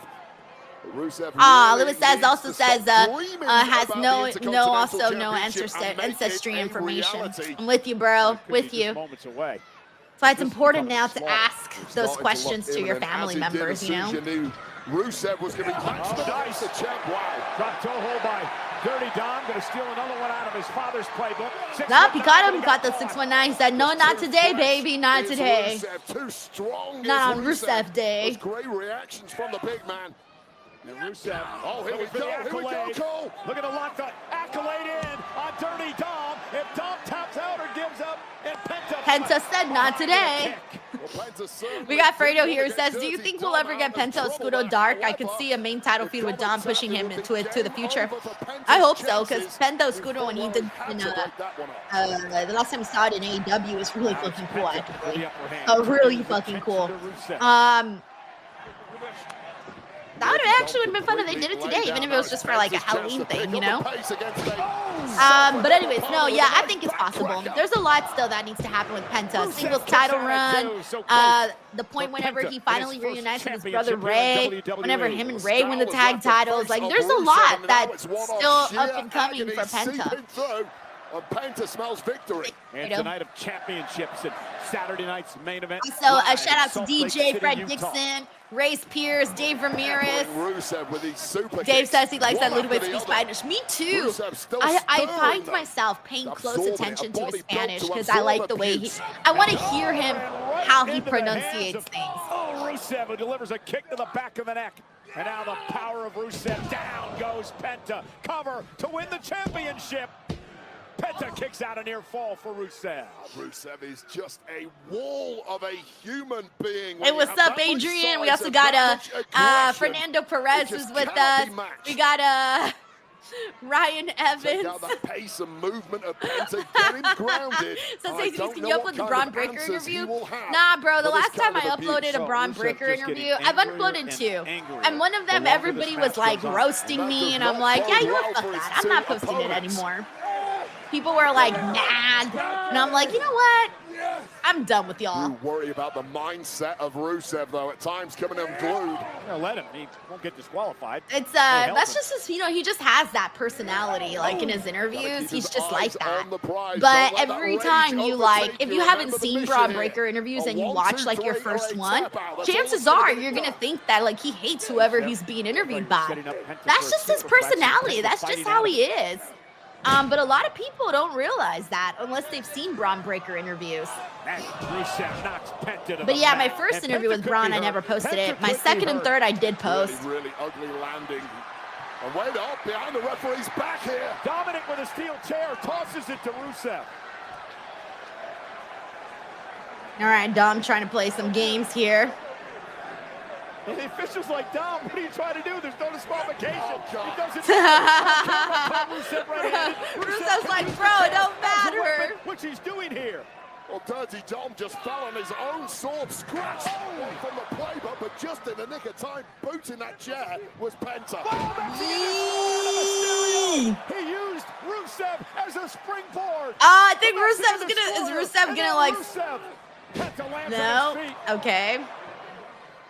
Astonishing movement of Penta is back. And there's nothing Rusev can do about it. Nice, too close to the ropes. Tornado DDT, cover. Rusev kicks out at 2. Very little left. Yeah, I was like, I don't think this is it just yet. Look at this, using a little left there from So far, though, I feel like this has been my favorite match so far. Capitalizing on the space by drilling Rusev. By the way, we got Thunderhawk 57. What's up, Thunderhawk? Thank you so much for the super chat. He says, hey, awesome stream, Denise. Tiffany deserves better. It was interesting, man. I'm telling you, it was a very huge surprise to see her lose that in that way. But she's done good. I mean, she was champion for over 300 days. She had a really good reign. So this is going to keep going. It's not over yet. It's going to keep going with Jade and Tiffany. At least I think. Because Tiffany can make the claim that she wasn't 100%, so she can make that claim and, you know, try to get a rematch or whatever. So I don't think it's over yet. Ooh, but it might be over here. No, I think Dominic will break it up. Ah, okay, Rusev kicked out. I wasn't sure that Rusev was going to kick out there. I actually thought Dom was going to find his way back in there.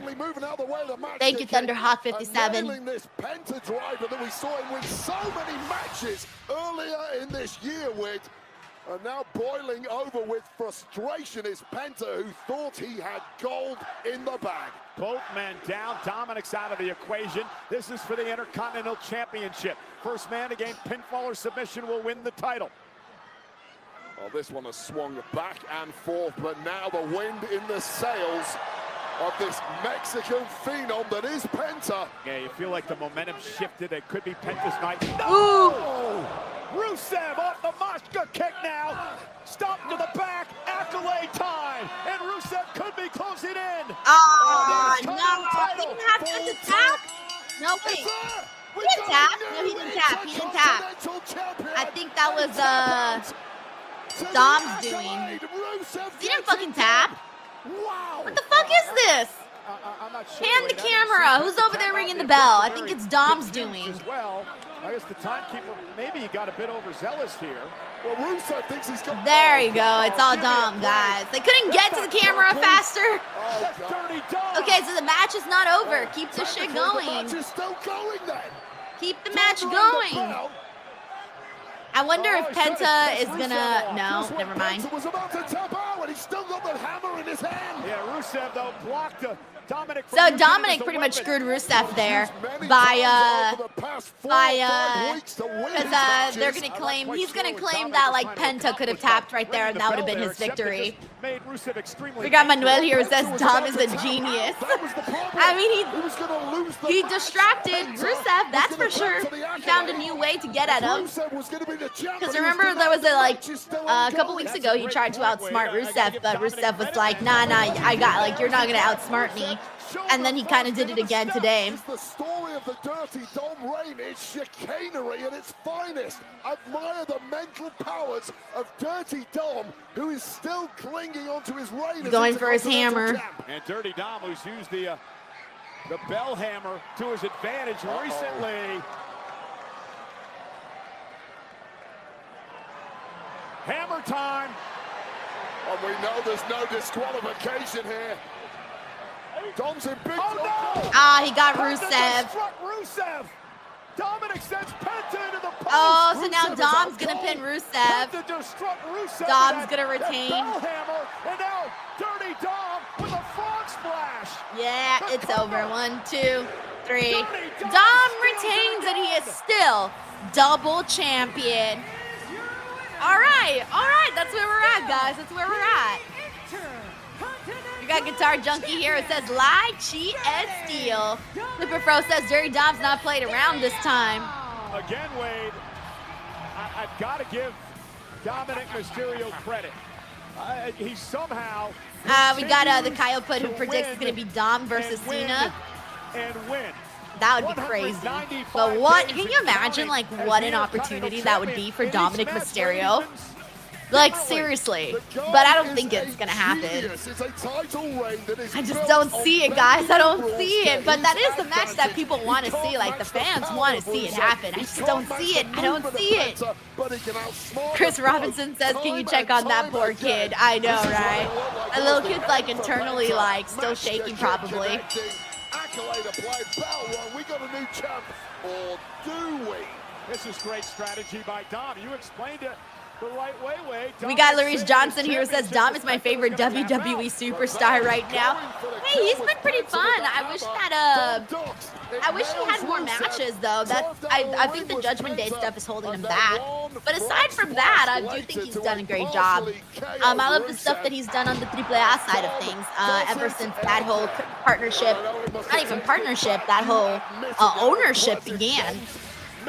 Thank you, Larice. But wow, Boy Wonder does it again.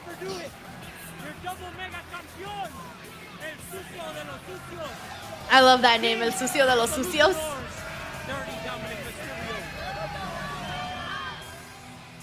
All right, we got JEY USO preparing for his match. To win the world championship for the second time in his career. The title vacated after. What other match do we got? Isn't this? Don't we just got this one? The main event? In moments. That's it, right? We don't got anything else though. On who will be the final opponent in the legendary. That's it, right? Yeah, because they had the 4 matches and 3 already went down. Addresses that all right. subject next on Saturday night's main event. Oh wait, what? John Cena addresses the subject of his final opponent? That's happening today? I didn't know that was happening today. Did they promote that?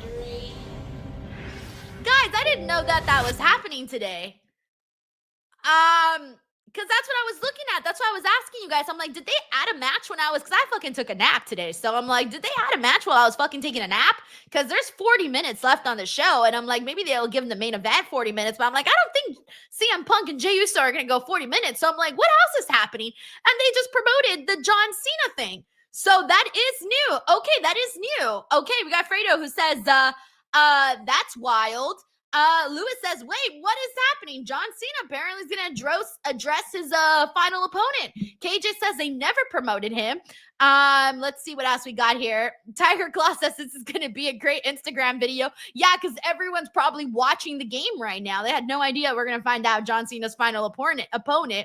Let's see what else we got here. Let me see. Yep, Matt Ricky also says this never got promoted. Race Pierce says he had no clue. Yep, Kyle Put says the same thing. Seen all the WWE programming this week. Don't remember this being promoted. Let's see what else we got here. Marshman96 says Jay has to have his 28-minute entrance.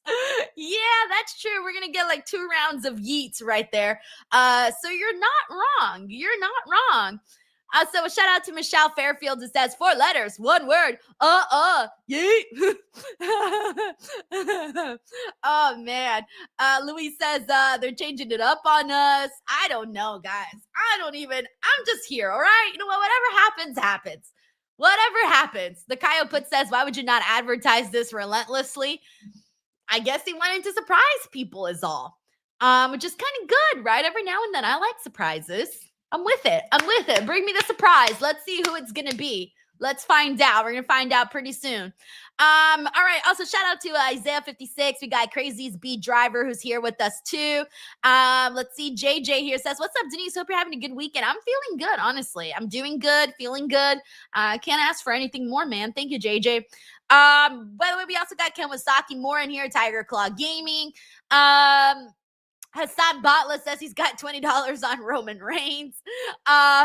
Man, if it was Roman Reigns, I would be like, yo, we couldn't like get into a story here, do a little bit more. We'll see. Lewis says, you think you know me? Can you imagine if they like loaned Edge? That would be crazy.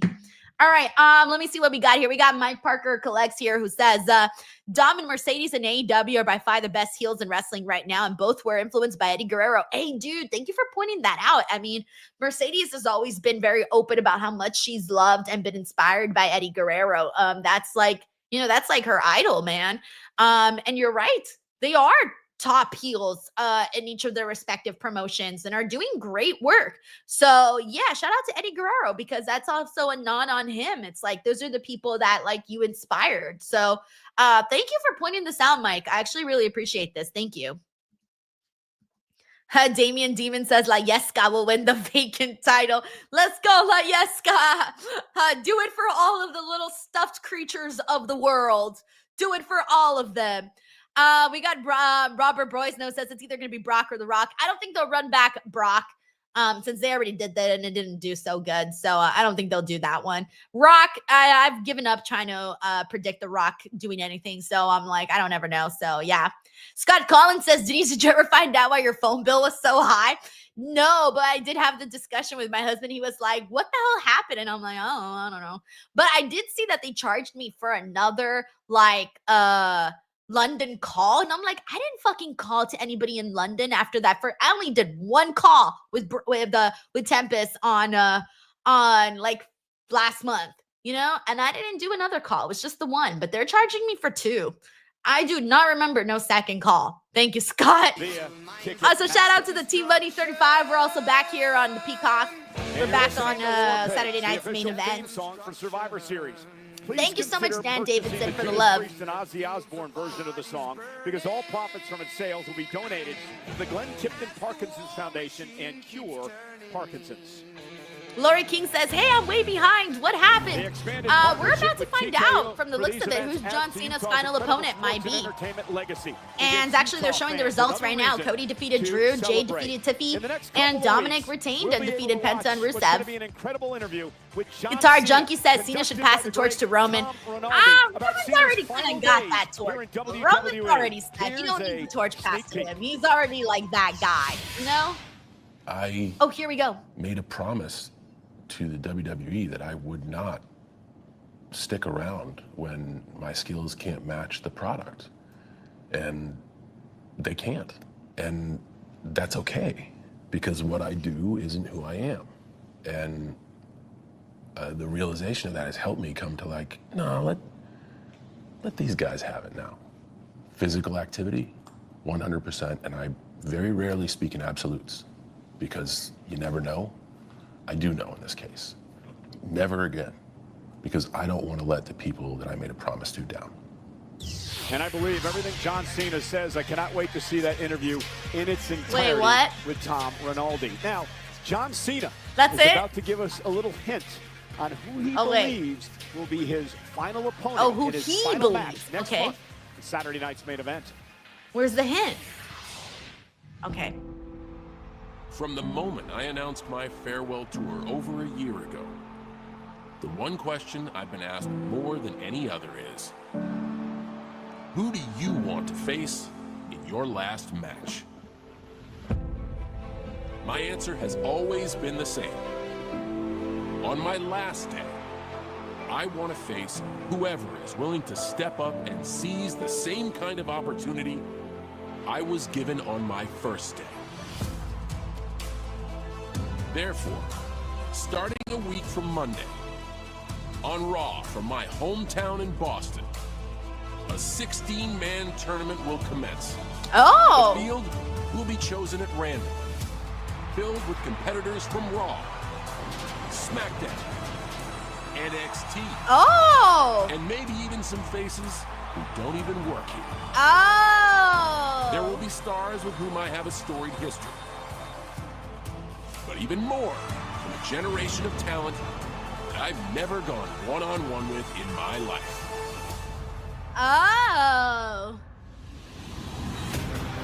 By the time we get to December 13th, in Washington, D.C. for our next Saturday night's main event, my final opponent isn't going to be hand-picked.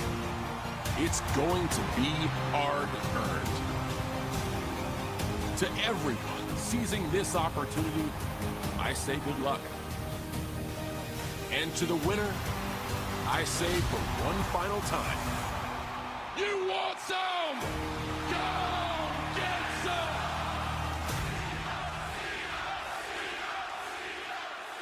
All right, so this, I wonder, okay, I was hoping, I was like, they're not going to show a bracket. They're not going to show a bracket, but so they're going to be doing a 16-man tournament.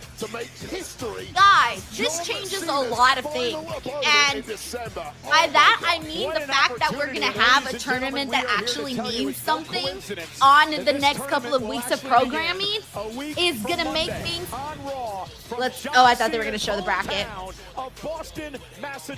And it's beginning when he's at his home the last time in Boston. So, like, that's gonna add so much to the weekly programming, because you and I and some of the people we've been talking about how like things have been feeling like a little bit stale. So the fact that like we're getting a whole tournament, again, is going to add so much to the weekly programming. Oh wow! I'm so excited that they're doing this way. I'm telling you, it's going to add so much to the weekly TV. Very much so. Very much so.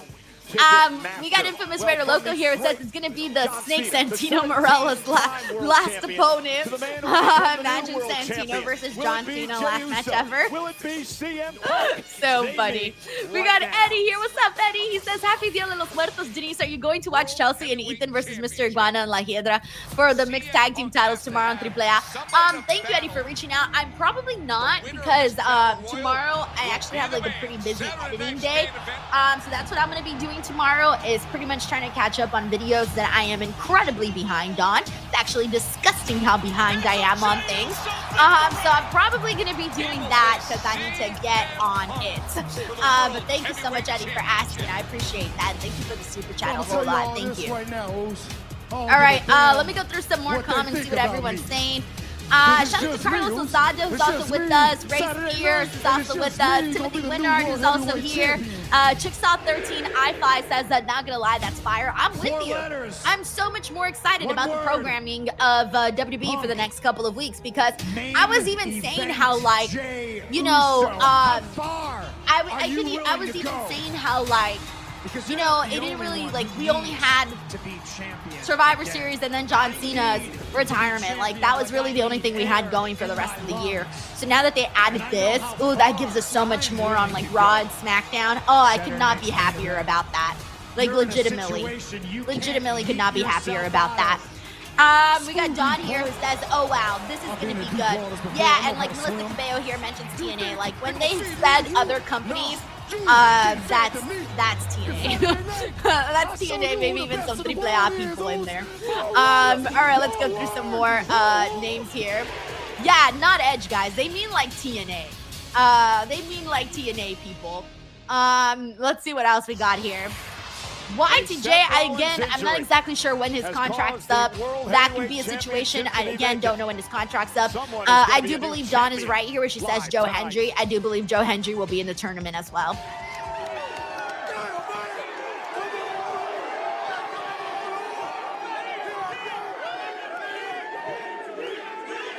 All right, let's see what else we got here.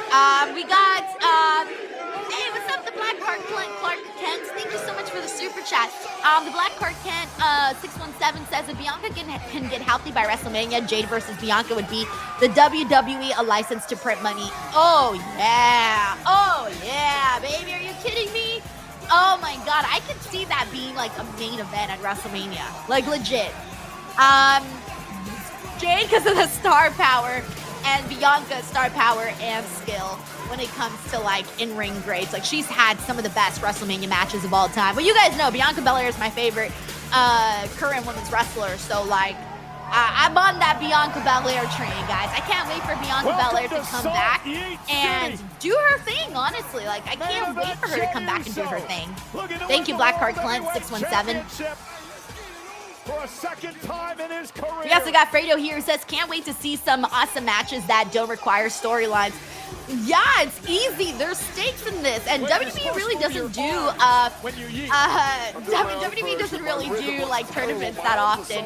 And so when now that they're doing it, like, this is probably one of the most important tournaments in a really long time. So this is gonna be fun. Thank you so much, Fredo. Also, it's funny because my husband just messaged me right now. He's at the look at Post Malone. He's all into the yeeting. He's at the hockey game for the New Jersey Devils, and he was telling me that they're showing the Dodgers game on the Jumbotron. Like, they're literally showing the game at the they're showing the game while he's at a different game. That's so funny. A couple of weeks ago, where he eliminated the likes of LA Knight, the likes of Dominic Mysterio. Okay. Let's see what else we got here.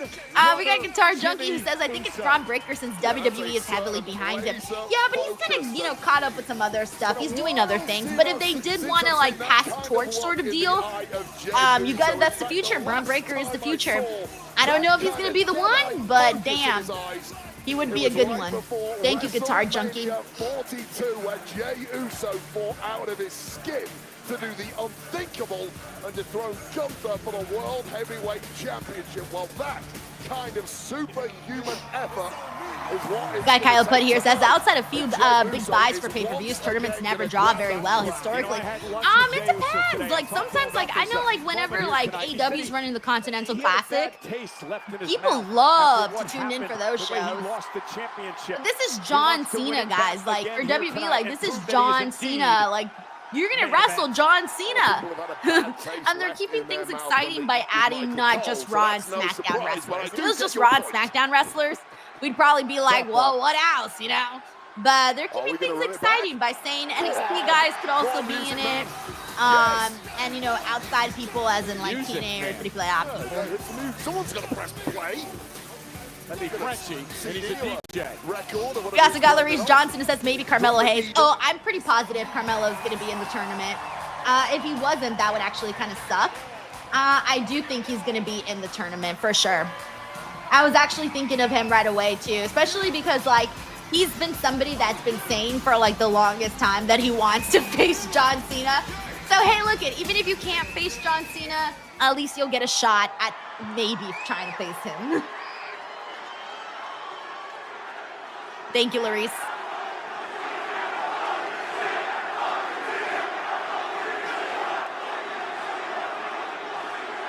Yeah, Jay Rich here says the only outside people I think are Joe Hendry and Matt Cardona. Yeah, I think so too, honestly. Yeah, I'm with you. Championship ever again. Punk is putting all the pressure on himself. And again, what I believe is a must-win match for the Second City Saints tonight. Well, I agree with what you just said, but I'd say, for me, it's a must-win for Jey Uso. Look, CM Punk's a made man. Guaranteed. All right, let me go through some more comments. Let's see, we got Ryan Murray here. Says, do we get an ending or a run-in? I think we're getting a run-in, guys. CM Punk doesn't have the I'm about to win a championship look on his face. That's what I'm basing this all off of. Oh my God, I'm losing it. I'm losing my touch, guys. We got Infamous River Local says, why am I nervous like Punk isn't winning the title? And look, I was so sure that CM Punk was winning the title today, but everybody started fucking with my brain, bro. Like, everybody was like, well, what if this happens? What if that happens? And it's not guaranteed that this is gonna happen. So I let everybody's opinions and thoughts get into my head, and now it fucked with me. Where everyone made me second guess myself. I don't know what's gonna happen. Thank you, Infamous Raider Loco. Championship! Introducing first, from San Francisco, California, weighing in at 242 pounds, main event, Jey Uso! Yeet! We got the real deal here. It says CM Punk's theme song is the best entrance music. Yeah, he's up there, man. He's one of my favorite theme songs. He always has, though. He's always had really great music. Hey, B. Johnson says, let's go, Pepsi Phil. Let's go, Pepsi Phil. We got James Irving, who's also predicts no contest. Emotional night for that man. CM Punk is geared. Dan Jackson, thank you so much for the super chat. He says, we getting shenanigans, Braun, screw everybody. We haven't seen them today. We haven't heard from them today. So CM Punk very emotional about this tribute as he looks to win the World Heavyweight you know, Championship. and given that they seem like on Raw, they seem like they had a plan, excuse me, a plan up their sleeve. That's what it seemed like. In the day, Wade. Ooh, Stephen Romero says Drew interferes. Imagine he goes, if I don't get my happy ending, you don't get your happy ending. He does hate CM Punk to that point. We got Guitar Junkie who says, I think Punk wins and sets up Punk versus Seth at Mania. Jay is just an entrance now. I feel bad. I don't think I have Jay really winning here, but earlier someone did mention, you know, the possibility of maybe it being a swerve with his brother Jimmy, maybe Jimmy getting involved, helping him out. I don't know, man. But again, I also don't, I see more of the possibility of either CM Punk winning or a no contest situation where nobody walks out with the title before, and then I see Jey Uso winning. Only because I do think that, like, I don't know, man. I just don't think a lot of people were too keen on Jey Uso's run. Unless they want a do-over, they could do a do-over, get Jey Uso back that title and do it over. What about Jey Uso? How does he win Thank you, Guitar Junkie. Tonight? Jey Uso has got to forget the last 3 or 4 months of his career. At times, he's almost mentally. Hey, what's up, All Things Entertainment? We also got Big G, Arthur Andrews, Johnny O, Jaime Garcia. That we saw back in Infamous Raider Loco says someone has to win. It's a vacant title. That's what I thought too, but I guess that doesn't mean someone has to win, right? That's what I was thinking too, because then I'm like, the title gets held hostage the longer nobody has the title, right? But again, looking for number 7. Does it? It's making me second guess myself. Thank you, Frank. Resume quickly going for a go to sleep on Jey Uso, who's able to counter. Scoop up, roll up, and a kick out by Punk. Some competitors are slow starters. Takes them a little while to get the adrenaline going. I think Punk was counting on Jey Uso, having a little nerves in the early goings here. Harkens back to that experience factor at this level. Trying to catch Jay Cole, but denied. Jey is ready. Now Punk working on the left arm of Uso. Slow start to this matchup, which we expected. Kyle Putt says Bacon has had some lefty title reigns before. Bro, they better induct Bacon into the Hall of Fame. He's been having a hell of a career. He's been going for such a long time too, you know? The most lengthy career of all time, vacant. Send a little message there. Yeah, when the stakes are so high, you just don't want to slip on a banana peel this early in the match and put yourself at a disadvantage.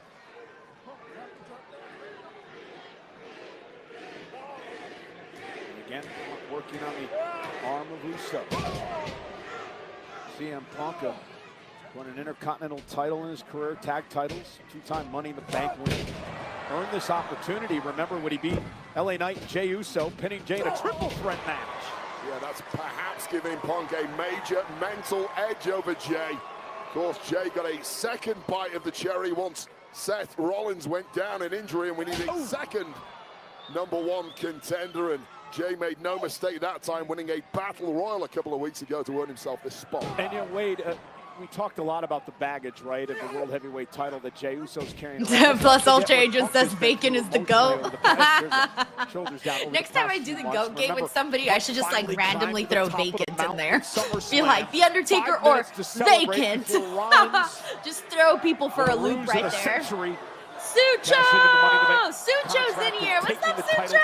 He says that Tommy Dreamer will interfere and let Nick or Kazarian cash in that cup they got, or whatever. I'm out of the loop with TNA at the moment. Yeah, no, I would not want to see that get involved in the tournament for sure. I know they said other companies, but I don't think that's what I would necessarily want to see play out. That would be a little too crazy for me, a little too much for me. Thank you, Sucho. Smart by Jey Uso. Roll out of the ring and regroup as Punk went for a GTS for the second time. The go to sleep, Punk's bread and butter. Frank here says, damn it, now I'm second guessing everything. You see? I was sure it was vacant. There has it to be a winner. I keep it vacant. Wow. I looked at both faces, no change. That's what I'm saying. Like, I was also saying the exact same thing you were, where I'm like, if the title's vacant, of course there has to be a champion. You kidding me? How are we going to have a vacant championship much longer? But again, it can happen. I still think someone should win, but it can happen. Man, Uso plus, if we get that CM Punk run that I've been waiting for like centuries, that would be awesome. Ooh, Bone Daddy, thank you, Frank. Says GCW and WWE. They did say outside companies. It worked. In fact, it might have had the opposite effect and really solidified Jey Uso's mental state, and that, in return, can affect the mindset of CM Punk. Starts the question, are my powers waning? Do I really have the mental edge against this guy? 4 elbows off the snap mare, cover now, and Jay's got a kick at it too. Punk just testing out that body of Jey Uso. Does not know his opponent too well, as you mentioned. Trying to figure out where. By the way, one of the other things I forgot to mention earlier is that I love Saturday night's main event not being on NBC. I feel like we haven't gotten this like buttload of commercials, right? I'm so thrilled about that. Like, I feel like I've actually been watching matches.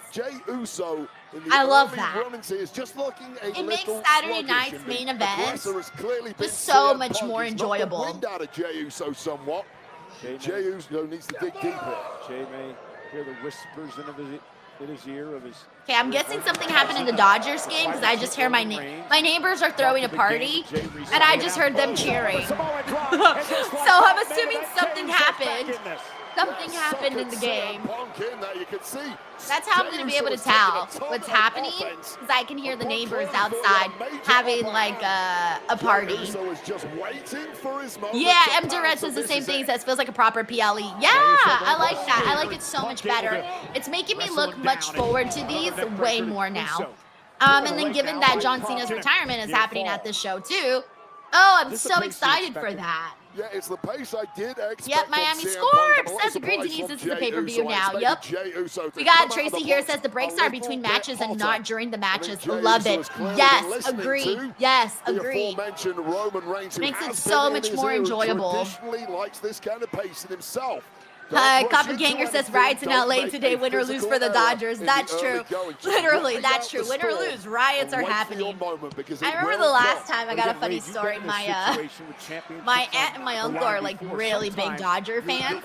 And the last time they won the World Series, they went to like, so there's like this area in Whittier where like people go crazy. Like it's known to be an area where like fans converge and they go crazy, guys. Like they're driving crazy, like doing wheelies, and like it's a known area to be like centric to like the celebrations and shit. So they went, and this lady, they went, and they like, you gotta understand, like it gets crazy, but not like that kind of crazy. Anyway, so like they went with like they took their kids and everything, and they were like in the car, and there was this woman who was like celebrating, and she just like lifts her tops.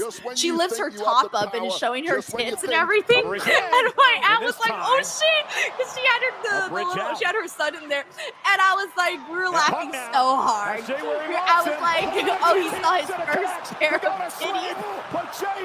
So funny.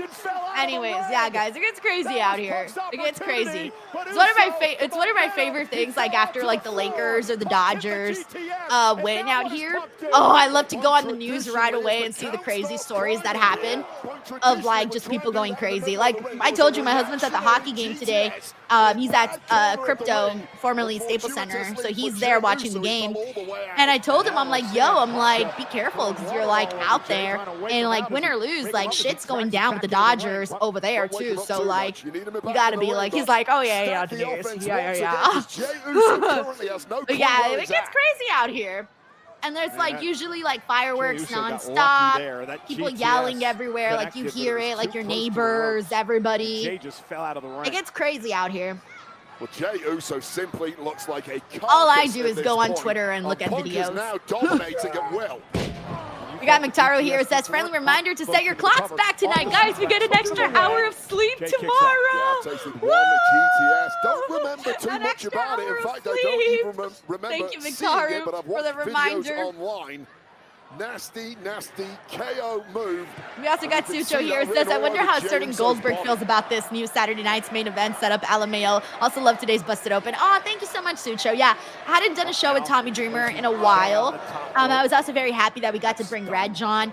So it was a good show, and it flew by, and I was so tired today too. Like I only slept 4 hours last night, so when I woke up today, I was like, yo, I want to call in sick. I'm so tired. But I got my ass up, I watched SmackDown, did the show, and did the thing, and then that's why I fell asleep right afterwards. Thank you, Sucho. Boycott Activision says this match is kind of sloppy. Nothing much has happened in this match, guys. This has been a little rough right now. I'm kind of just like, all right, cool. Let's get to the end. In the furnace of Jey Uso. And Punk up the headbutt. Jay now from the top rope. Thank you, Cody Evans. Punk ducks underneath. Great movement once again. Yeah, I was so tired this morning. I was like, fuck, man. There's nothing worse than like waking up super early and knowing you have to like be energetic and you're like, fuck, I'm so tired. But like, it goes away. Once you get into it, adrenaline kicks in. And then afterwards, when you're done, you like crash afterwards. You're just like, fuck, I gotta go to sleep. Load out that offensive CM Punk. Now picking up the pace I was anticipating. Sucho says, didn't expect a Reg jump scare on today's Busted Open. Yeah, once I saw his list was out, I was like, dude, we got to get you on Busted Open and talk about this. I keep trying to get Reg on when Mark is on, because he's been wanting to go on when Mark is on. But for whatever reason, every time I get Reg on, that just happens to be the day that Mark's out. And I'm like, oh man. He's like, it's a rib at this point. Uso splash! All right, this is starting to pick up a little bit. The crowd's into it. That's good. The crowd's into it. Infamous Raider Loco says, I love the enthusiasm, Miss Salcedo, for the extra hour of sleep, but my dumb ass gonna stay up later and still feel like shit and do laundry in the morning. Yeah, but hey, man. It's Sunday. I'm gonna sleep in tomorrow. I don't give a fuck about nothing tomorrow. I'm gonna sleep in. It's gonna be great. So I hope you do too, Frank. So much for the feeling. Thank you, Infamous Raider Loco. The slow start. Yo, Sheldon, what? Uso picking up the pace now. He says Both Full men Gear, down. Young Critical Bucks moment and in Josh this match. Alexander versus Jurassic Express and Kenny Omega. Did they just make this match, Sheldon? I'm guessing they did on Jey Collision. Uso survived Oh the yeah. GTS Oh earlier. yeah. Punk Oh survived yeah. the spear Oh and the yeah. Uso Oh splash yeah. right Okay, now. see, like that's the kind of shit I like. You know? That's That's the kind of shit I like. Thank you, Sheldon. Into that raw, that emotion, the yeet of this audience. Thank you so much, Propaganda 101 for the kind comments. Those top gears. And now Punk again. Can't Kyle get Butt up. says I'm Jey off Uso work to the tomorrow. top I'm rope. sleeping in Punk back to regardless. his feet. Good. Meet Jey with the right hand.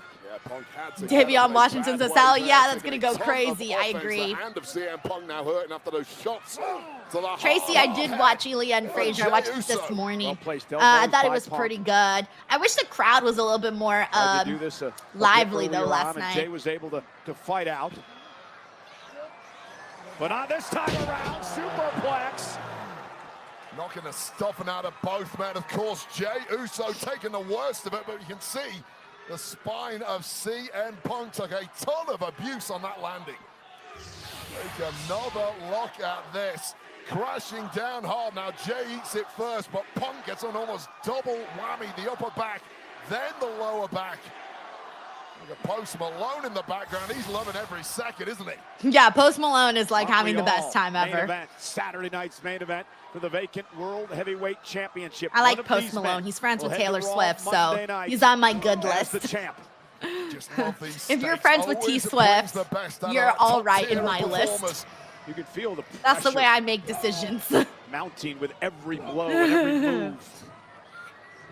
One mistake could cost you. Both men so driven, but also fighting with fear at the prospect of what they could lose here. I wonder if they're going to go over on time today or not. Since they're on the Peacock now, they don't got to stick exact. At least not that I think. I don't think they got to stick to those like exact time constraints. I'm not sure. But, you know. Punk with a clothesline now. And now CM Punk with a burst of energy. Digging down deep. Second win for Punk. When you're going to block out that exhaustion, every fiber in your body is screaming, leave. Get out of here, stop fighting, just give up. But then realize why you're doing it. You're doing it for the gold, you're doing it to be the best in this industry, the best in the world. Punk's running knee into his bulldog, and CM Punk now could be closing in on a 7th World Championship. Punk is now tasting it, and it could be night-night time, Jey Uso. Hit the go-to-sleep earlier. Jey was knocked silly, but knocked out of the ring, so Punk couldn't capitalize. Yeah, clearly weakened since that moment in the match, and another shot here could be it. And again, Uso able to slip out from behind, deliver a kick to Punk, and drive Punk now out of the ring into the floor. Got that burst of adrenaline just when. All right, we're down to the last few minutes here, so it should hopefully start to pick up a little bit. Oh God, here we go. Suicide dive by Jey brings Punk down. Jey's down as well. What a physical match this has been. Did you expect it to be this physical? Always has to be. Nobody was going to get a walk in the park to win the vacant World Heavyweight Championship. Not by two opponents of this caliber. Both men, of course, have been World Heavyweight Champion this calendar year. They are both in peak form. But who can drag themselves over that finish line? And let's not forget, Jey Uso won his one and only World Heavyweight Championship on the biggest stage in professional wrestling, WrestleMania. Sheldon Jackson says, oh, Sheldon, you did not have to send us in a super chat. I saw your normal comments. He says, just announced for Full Gear, Josh Alexander and Young Bucks versus Kenny Omega and Jurassic Express. Yes, I saw when you sent that in earlier, and dude, I'm so excited for that match. That's my kind of match right there, so I'm really looking forward to that. Very, very happy they booked that. Thank you, Sheldon. Notice how Punk was able to roll. We got Matt Recchio says, listening to Reg on commentary at West Coast Pro in the Cincinnati versus Utah football game, so probably won't go to bed until 1:30 a.m. Eastern time. Matt Recchio, I told you earlier, I was saying DWO members know how to. Oh, he just speared CM Punk through the barricade. DWO members know how to multitask, so I'm not surprised you're doing all of that. Thank you so much, Matt. The official, Rod Zapata, checking on both So men. Sheldon says this is what happens when someone doesn't watch Collision. Hey, what's up, Iman? What's up, bro? Thanks for tuning in. Well, if you're going to steal from anyone's playbook, make sure it's Roman Reigns, the best of the past 10 years in this industry. Now Jey up top again. Punk's in trouble. Uso splash. Punk got the knees up. Punk got the knees shit, up. Punk did get his knees up. Jey Uso a couple of weeks ago. All right, GTS. To go to sleep. Shades of Raw. Cover. Hook of the leg. Jey kicks out at two. Not yet, guys. Not yet.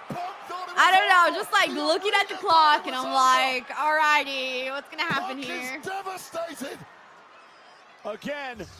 We got Fredo who says, I've got the stream, the show, World Series, and the Tennessee game on. You see what I'm saying? This is the thing, I'm telling you. Multitaskers here at the DWO. We're like, shot, pop, pop, pop, pop, Oh yeah, Brian Grant here says poor Lily, it almost got wiped out. By the way, I love that this entire show has also been like Post Malone's reaction stream. Like they've showed his clips a bunch of times of him reacting to like everything happening on the show.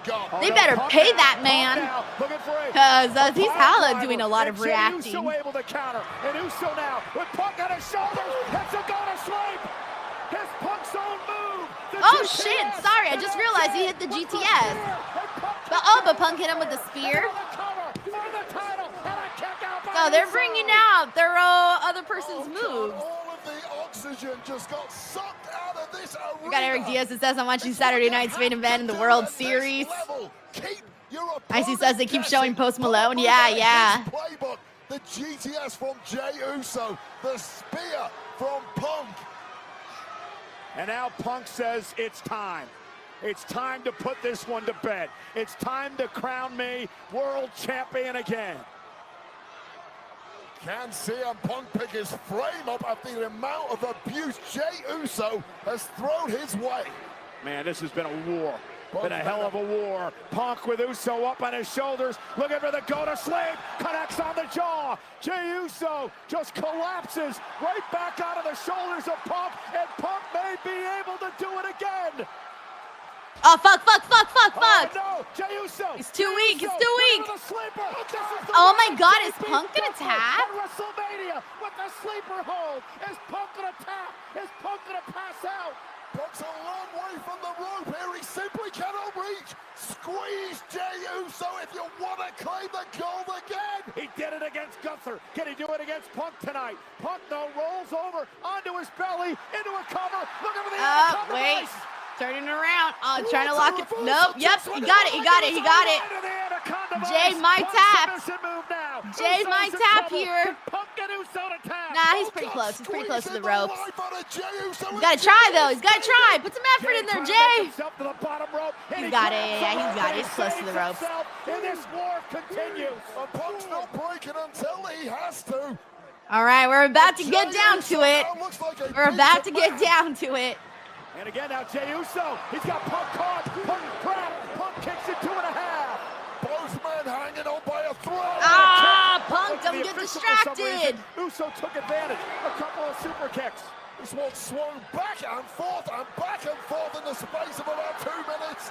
All right, something's got to happen here. Spear, knee by Punk. Either going to get a clean win, or, okay, GTS, or maybe we see the bronze, I don't know. Going for another GTS? 2, okay. There it is, everybody.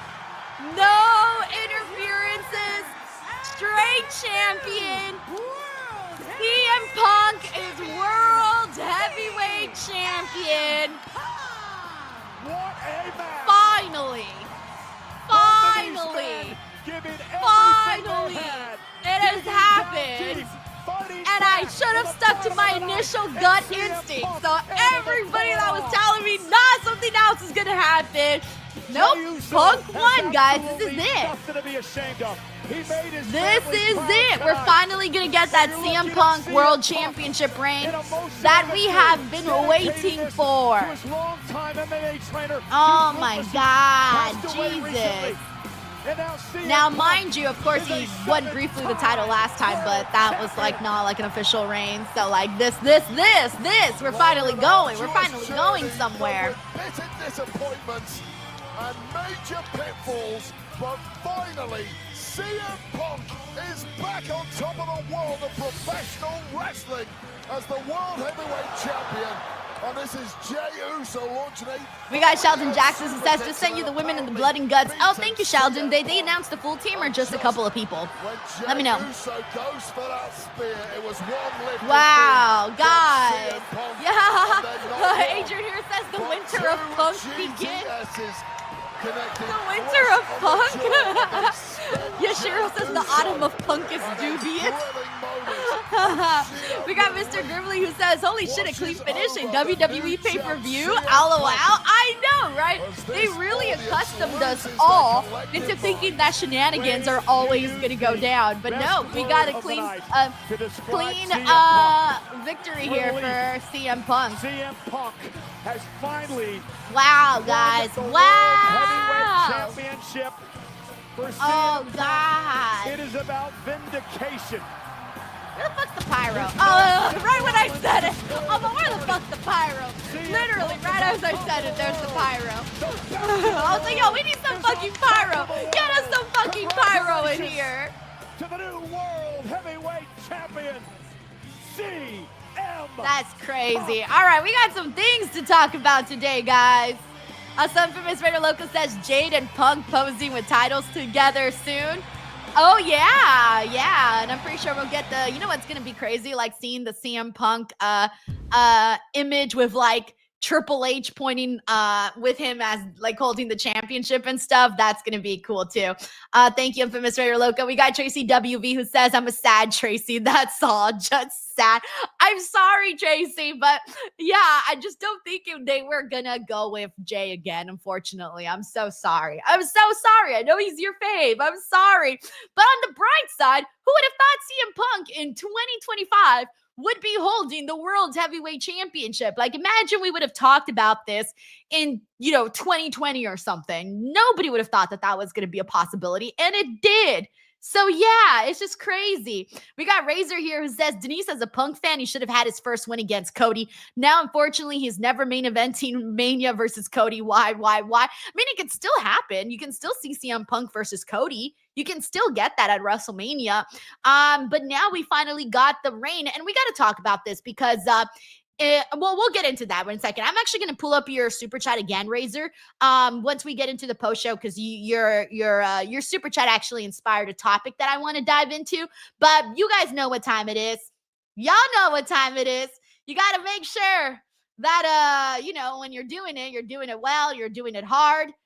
Make sure you're doing it with Blue Chew, promo code Denise. Are you having technical difficulties in bed? Are you tired of being counted out, tapping out, or simply jobbing out? Get out of developmental and get drafted to the best sex you ever had with today's podcast sponsor, Blue Chew. Blue Chew is the original brand offering chewable tablets. These erection-enhancing tablets help men achieve stronger, harder, and longer-lasting erections for sexual activities. And Blue Chew is putting its money where its mouth is and offering you a month free. The process is simple. Sign up at BlueChew.com, consult with one of their licensed medical providers, and once you're approved, you'll receive your prescription within days. Blue Chew tablets are made in the USA and prepared and shipped directly to your door. You can take them anytime, day or night, so you can plan ahead or be ready whenever an opportunity arises. The best part, it's all done online. That means no visits to the doctor's office, no awkward conversations, and no waiting in line at the pharmacy. Remember, hard times breed better men. So make life easier by getting harder and discover your options at BlueChew.com.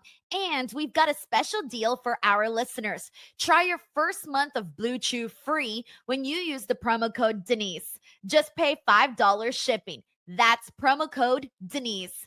Visit BlueChew.com for more details and important safety information. And we thank Blue Chew for sponsoring the podcast. What is up, everybody? Welcome to the Saturday night's main event post show. It's your girl, Denise Salcedo, and we got some things we got to talk about because we got not one, but two brand new champions on the show, as well as a major announcement regarding John Cena's final match in WWE. So believe it or not, this show actually gave us a lot that we got to dive into. First and foremost, we are kicking things off with CM Punk is our brand new world heavyweight champion. It has finally happened, everybody. Here's the thing. Everybody here knows I'm a big CM Punk fan. I was waiting for this moment to happen again. I was hella bummed the last time that CM Punk won and Seth Rollins did the whole fake injury bit. Oh, I was super pissed off, right?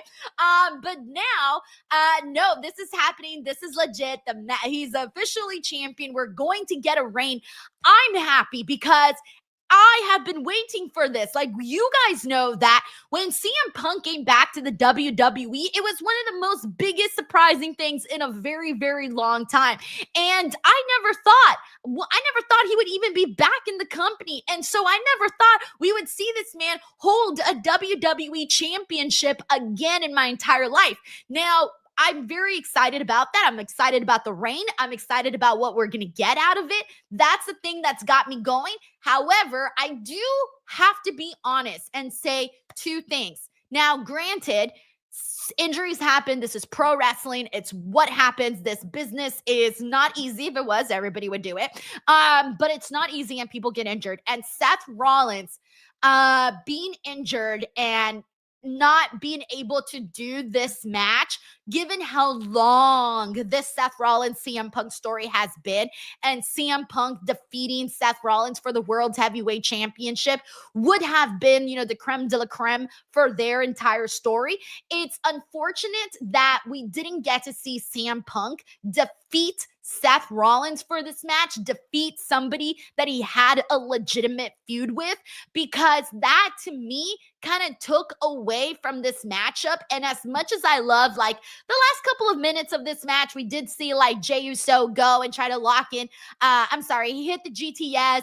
CM Punk hits him with the spear, locks him into the Anaconda Vice. Like, that little section of the match, like the end, definitely was like, okay, like what's going to happen here, right? You were anticipating, who's going to be the champion? Are we going to see Braun Breaker, Bronson Reed come out? What's going to happen? So like that part was fun, but the entire match itself, though, I cannot sit here and lie to you guys and tell you, oh, this match was great by any means.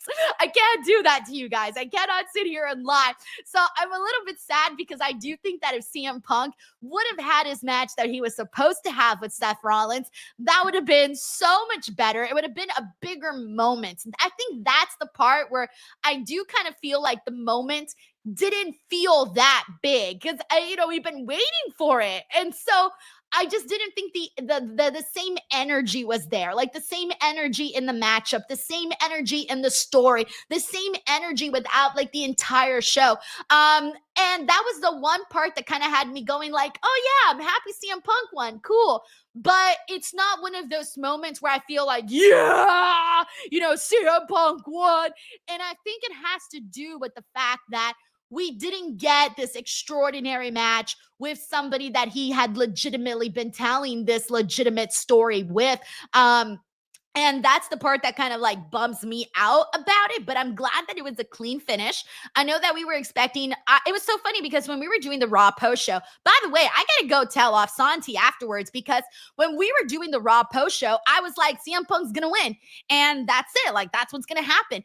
And Santi was telling me, you seem so sure about yourself. Like, you seem so sure that this is going to happen. What if Braun Breaker and Bronson Reed get involved and it's a no contest? So I'm hearing him say that. Then I see more people say that. And I'm like, yo, fuck, maybe this is going to happen. Maybe CM Punk's not going to win the title. Why am I so sure? And so then I started to second guess myself and second guess my instincts. And turns out that my initial instincts were right in the first damn place. So moving forward from this day on, forever and always, I am sticking with my gut instincts because I was thinking this was going to happen and then thought maybe it wasn't going to happen. I let everybody get into my head, I let everybody play with my emotions. I'm never going to do that again. And anyway, so CM Punk is champ. We do got Razor here who sends in a super chat saying, Denise, as a CM Punk fan, he should have had his first win against Cody. Now, unfortunately, he is never main eventing WrestleMania against Cody. Why? So, Razor, this was part of what your super chat kind of inspired my thought process when it came to like the moment. The moment didn't feel that huge, it being here today at Saturday night's main event. But again, I say this, I hate to say this, but beggars can't be choosers. I was kind of the beggar on this end where I was really hoping and praying that CM Punk would have a World Heavyweight Championship run. So because of that, I feel like I can't be, nitpicking when and where it was going to happen, right? Because I just wanted it to happen. And here's the thing, guys. I'm an AEW fan. I've seen CM Punk's AEW Championship reigns, and, shit didn't go the way we thought it was going to go then too. So what I'm saying is we got to appreciate what we got when we got it, all right? We just got to. And so I'm really hoping like this is it. This is the reign we see CM Punk go out there. I want to see CM Punk go out there and fucking have, just matches with people that I either, I never thought he was going to wrestle, or he's going to wrestle for the first time, or maybe revisit some feuds. That's what I want to see. I want to see this fucking championship reign that I've like visualized in my mind already. So anyways, now going back to what you said about Cody Rhodes, I can still see that match happening with him and Cody at WrestleMania. We still got a lot of time, guys, till we get there. We got a lot of time. We still got time, so it can still happen at some point. So I wouldn't be disappointed, Razor. You don't know yet. We don't know yet. Thank you, Razor. We got Mr. Grimley here who says, all right, let's go. Finally, Jade is women's champ. So we got another brand new champion today in Jade Cargill, as Mr. Grimley says. Now, when I was doing my predictions here, this is the one that I got wrong. I showed up on this stream today looking like a fool because your girl, hold up, let me sit up here so you can see. Your girl showed up in a Tiffany Stratton t-shirt. This was by far the worst day ever to decide to wear a Tiffany Stratton shirt. I joked on the watch along, and I'm going to say it again. I take full blame and responsibility for Tiffany Stratton losing this match. I feel like I jinxed her by wearing her shirt on the show.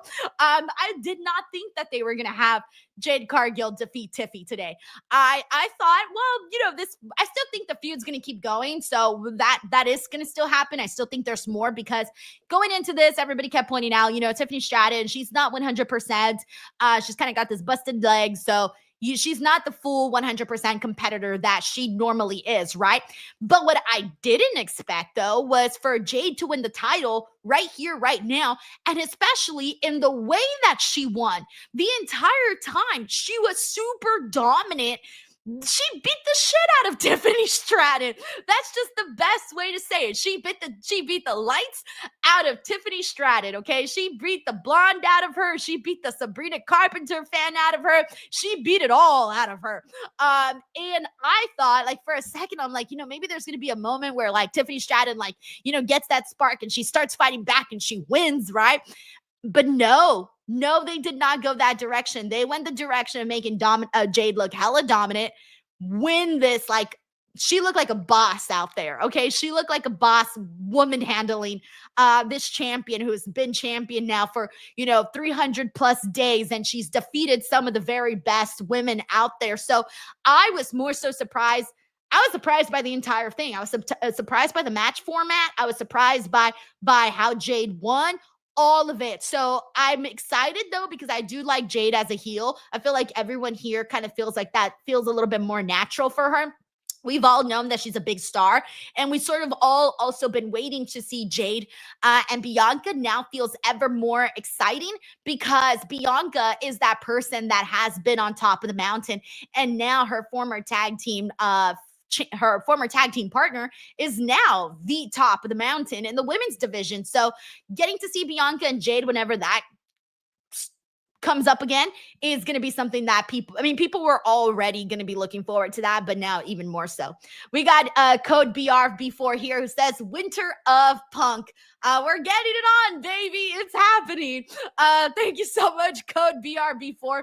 We got David Primero here who says CM Punk's Lucky Charms are PLEs that starts with with S. SummerSlam and Saturday night's main event. Who will be his first challenger? Also, only one women's match. Well, they only had 4 matches today, David. So this is one where it's like, okay, cool. But, they did get a good amount of time. Let me see how much time. Oh, wait, never mind. They only got 5 minutes. That's right, because Jay dominated the entire match. So it was a brief match for them. But again, it was a 4-match card. So anyways, but yeah, you're right. He does have good luck on those S pay-per-views. Who will be his first challenger? Ooh, that's a great question. Okay, we're still wondering about Gunther, when Gunther's going to come back. I still, at some point, someday, I don't think it's going to happen right now. I don't think it'll probably ever happen. I still want to see that match with him and AJ. However, I think I'm wishing upon a star that's long gone. Jesus, I'm trying to think who else I want to see him with. Bronson Reed could be one of those guys that faces CM Punk. I think that would be kind of fun to see him in there with him. Braun, not yet. It's going to happen, but I don't think that's happening just yet. In fact, Braun may be the one to take the title off CM Punk, but that may happen down the line. So I'm kind of thinking in that direction right now. And I'm trying to think if there's any other obvious names that I'm not thinking about right now. So if there's an obvious one that I'm missing, please send it in. Thank you, David. We got Razor here who says, legitimately, this sucks because I know Punk is going to want to turn heel to work with Cody. Punk versus Cody isn't happening. Why Punk? Why BJ? Rip to Cody versus Punk. WWE title, WrestleMania 42, 92. I'm telling you, Razor, you never know. We're 2 ahead of ourselves. We still got November, December, January, February, March, April. We got at least 6 months, man. A lot can happen in that amount of time. So I wouldn't just automatically assume that that's off the table. You never know what's going to happen. Thank you so much, Razor. We got Sheldon Jackson here who says, ladies, blood and guts, Mercedes Monet, Megan Bain, Shafir, Triangle of Madness versus Chris Statlander, Tony, Willow, Hater, and Harley Cameron made it in? Oh, shit. All right, Sheldon, it looks like we got all of the hard-hitting women for blood and guts. Hell yeah. Thank you, Sheldon. We got Uncle Donk here who says, both 3-run dinger, 3 OJs. Oh, no. He says still lots of baseball left. No wonder it's been a little quiet in my neighborhood. I haven't really heard people cheering. So that makes some sense now. We got God Sigs here who says, I'm Shelby Punk. Who one, how do you say your last name, BTW? My last name is pronounced Salcedo. That's like the English pronunciation of it, Salcedo. But if you want to say it in Spanish, it's Salcedo. So I usually pronounce it the English way just because it's easier for people. People always mess up my last name, actually. It's kind of like a thing now. A lot of people don't know how to say my last name, but it's pronounced, the way I pronounce it is Salcedo. And again, the Spanish version is Salcedo. Thank you so much for sending in the super chat to ask that, by the way. We got Sheldon Jackson. Oh, Sheldon, did your super chat send twice? I think your super chat might have sent twice. I'm so sorry, bro. AJ Trippier says, Denise, if Punk faced Seth, he would have lost. He wasn't going to beat Seth. I think he would have beat Seth. I think regardless, he was going to win tonight. I think it would have happened. And it would have been so much better if he did defeat Seth. I do think it was going to happen. Thank you, AJ. All right, let's go through some more. Let me make sure I'm all caught up here. Oh, we got Doc Rollins, who says, I have heard that Tiffany's injury is legit. I have heard that Tiffany's injury is legit. Have you heard that? I'm not entirely sure on that, Doc Rollins. I don't know if that's what they're just going with for storyline purposes or if she legitimately is. I do not know entirely whether or not that is true. I'm sorry I couldn't give you a better answer. We got thank you for the super chat. We got Knight Rider 82 who says Robert Englund gets the Hollywood Walk of Fame. Hey, yo, thank you for letting me know this. We got Infamous Radio Loco here who says, again, love Tiffany, but no way Jade loses a third time and so many reasons to run it back like you wanted. So I'm happy for Jade. Let's effing go next Friday. Great points being made there, Frank. Like, I still want to continue to see this. I want to continue to see both of their personalities feud with each other on the show. We also got God 6 here says, how do you say your last name in Punk with and go Jays? So I think I'm so sorry that you probably thought I didn't get to your super chat, but just to reiterate, it's Salcedo and yay, Punk W. Thank you. We got Uncle Donk here says, WWE needs Jade to wrestle like Goldberg in WCW. She looks good in short matches, long matches, not so good. Yeah, she looked good today, and that was a very brief match. Thank you, Uncle Donk. Good point made there, too. We got Steven Martrulli, and that was also the AEW format. Like, that's how she kind of did things when she was TBS champion, like just those very quick matches. We got Steven Martrulli here who says, with CM Punk on top programs with the bronze, before a WrestleMania match with Cody or Roman is money. Dude, I know a lot of people want to see Cody and CM Punk in a WrestleMania match. I wanted to actually be Roman Reigns and CM Punk. You guys know that I've been wanting that for a long time. I wanted that this WrestleMania. I actually didn't want it to be a triple threat. So I've still been waiting for that Roman Reigns CM Punk match one-on-one. I really think that one's money. I think that one's, to me, in my book, I think Roman versus Punk is bigger than Cody versus Punk. Even though more people are talking about Cody versus Punk, I'm still sold on the idea of Roman and Punk one-on-one. I kind of feel like they could have gone that direction this year, but, you know, obviously they went a different direction. Thank you, Steven. But I think there's far more leg in there for that story. Thank you, Steven. Alrighty, now I'm officially all caught up with that. So we talked Cody and Drew. We talked Jade and Tiffany. Oh wait, I'm sorry. We haven't talked to Cody and Drew. My bad. Let's get to Cody and Drew. This was the second longest match of the night. And this is another one that kind of had some people going like, okay, well, based off of what we saw off of Friday Night SmackDown with Drew basically putting Cody through the table, raising up that championship belt, we pretty much knew, okay, we kind of know how this works, right? That was a red flag for anybody who probably thought that Drew McIntyre was going to win. But you can kind of lie to yourself like I did too and just tell myself, well, you know, they did add this stipulation that if Cody gets counted out or DQ'd, he would screw himself out of the championship, right? So that did end up playing a huge portion in this, but you can come out of this arguing the fact that Drew may have been screwed here. In fact, I think he was screwed, and I think Drew is going to use this, and this is going to continue, add a whole new layer to the story where Drew has been kind of calling out Cody Rhodes for being this like politician representing corporate America. He's even stealing his the American dream name because he's like, I'm the real American dream. Not only getting under Cody Rhodes' skin because of his dad, but also the fact that he's kind of making some good points. He did come, you know, from another country, came into the United States, made a name for himself, made a career for himself. You know what? Good for Drew McIntyre. He fucking did it. He did kind of live that American dream. Anyways, so I do like that. But Drew has been saying a lot of things that kind of make a little sense. We've seen Cody Rhodes kind of get a little Cody has been acting, so every now and then he throws in little things or he does little things that make you think to yourself, dude, is this guy a heel now? Is he turning? What's happening? Are we seeing a little bit more edge here, or is this guy just like going in the dark side, right?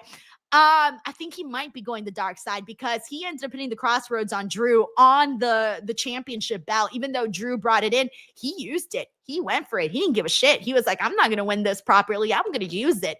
And he did. The referee didn't see it though. And so that's kind of how Drew got screwed because the referee didn't see it. And that was a big part of the whole entire stipulation was he didn't want Cody to win that way, right? Or if he did do like a DQ or count it out, then the title would be his, right? Whereas like normally DQs, title stays on the champion. So it backfired. Backfired on Drew McIntyre, and we also saw Cody Rhodes, a different side of him. And every week, man, something else happens. Something else happens that makes you think, is Cody going to the dark side? I know a lot of people have been wanting to see a darker side of Cody Rhodes. It's happening, I think. I think we're in the motions of it. I think before there was times where I thought it was too premature, like it wasn't happening just yet. But now I do feel like in motion for Cody Rhodes to actually turn heel. I don't know. We'll see. I always feel nervous saying that because Cody is so popular. Like little kids love him. And he sells so much merch and, you know, he's the guy and all of that. So it's so weird saying that. But I do think that there's a big amount of fans that want to see that happen. That feud should continue. We got Corey MacArthur is here with us. What's up, Corey? He says, yo, Denise and DWO crew. Now 3 former AEW top stars hold WWE gold. Cody Rhodes, Jade Cargill, and CM Punk. And you forgot another one, Corey. Ricky Saints. Oh, and Ethan Page. Oh, and Blake Monroe. Oh, fuck. Hold on. Shit. Wait, as I kept going, I was like, wait, there's another one. Wait, there's another one. All right, Corey, I didn't even think about that until right now. Am I missing anybody? Did I forget anybody else? Penta's not a champion yet. Phoenix not a champion yet. No, I think that's it, right? I think that's it. Thank you, Corey. So funny. All right, let me see. We also got the last match we need to get into is, we still got to talk about John Cena, so I'll hold that off this match. Let's first talk about this match, then we'll get into John Cena. Dominic Mysterio defeated Penta and Rusev. Good match. I actually thought this was one of my favorite matches of the night. Dominic retains. Good action, though, throughout the entire thing. Of course, Dominic did kind of like, use his little tricks, use his little shenanigans to get his W. But overall, I thought they did a fine job. I thought for a second we were going to see a title change, but didn't end up happening there. All right. Oh, yes. Oh, my God. I'm so stupid. _ Stephanie Vaquer, too. Oh, my God. Yes. Stephanie also competed in AEW as well. Dude, Jesus Christ. That is funny. Yeah, I forgot about Stephanie, too. Dude, did I forget about anybody else? That's crazy. Okay, anyways, let's get into John Cena because we got some big John Cena stuff that went down today. So they didn't promote that we were going to get a hit of who his opponent was going to be until today. Like when the show started, I was like, oh shit, that's happening today? I didn't know that was happening today. And John Cena does this video where he's talking about how he wants someone to step up to the opportunity, similar to like what he did when he stepped up to Kurt Angle. And I get so emotional every time I think about Kurt Angle. Damn. Anyways, so he's talking about all of this, kind of reiterating the same things he has said already that we've heard. And then the video ended and I'm like, wait, where was the hint? Where's the hint? And so then they go to commentary and commentary's like, well, here's the hint. And I'm like, okay, good. There's more. At first I thought, because they only shared one video first and then they went to commentary and I'm like, yo, what the fuck? Where's the announcement? But then they went to the actual announcement.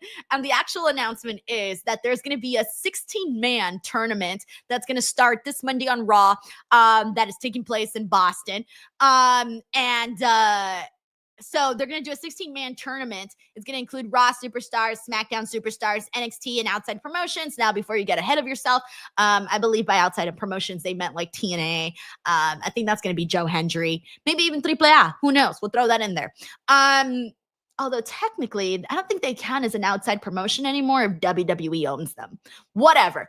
We're getting too into the weeds. It's only 16 guys, so the spots are still pretty limited. 16 guys, it sounds like a lot. It really isn't once you get down to like the nitty gritty. So whoever wins that tournament is going to go on to face John Cena. I love this because I love the fact that we're getting a tournament that means something, where a lot of guys have been shooting their shot, right? So many guys have been wanting to see John Cena. They've been wanting to wrestle John Cena in his farewell tour, and a lot of them haven't gotten that opportunity. Joe Hendry, Carmelo Hayes, those are just two names of people that have shot their shot, put it out there because they wanted to face John Cena, but it just hasn't happened for them. Now, if you're pretty much any wrestler in WWE, you should be wanting to be that guy who faces John Cena in his last match. So the fact that we're getting a tournament not only makes it feel much more like prestigious because you're like, dude, I really want to get it. I really want to be that guy. Oh my God, let me have the opportunity. This is the last chance. Not only are you getting that, but also for us, for the sake of the fans, I'm loving this because it's going to give us something to talk about on the freaking show, guys. I've been feeling like the last couple of weeks, and we've talked about this, there's been some rough shows where like nothing has happened. A few weeks ago, we had an episode of SmackDown where I had a whole post-show planned and everything. However, SmackDown was so like nothing really happened that I didn't even do a post-show. I'm like, what the fuck is there to talk about? So we kind of were, having these couple of weeks that were a little bit rough where there really wasn't anything to talk about. And I was starting to like panic because I'm like, yo, this is what I cover and I don't got nothing to talk about. Like, we only got on the WWE side, we got Survivor Series and John Cena's last match. That's two shows. What's going to happen in between those? Like, we got to get things heated. We got to get things going. Got to get the ball rolling. And so having this tournament now gives us something to look forward to on these shows to make it a little bit better, get us talking, get us wondering who's going to come out. We're so excited to see who's going to be in this tournament. We're so excited to see who's going to advance, what matches are going to come out of it.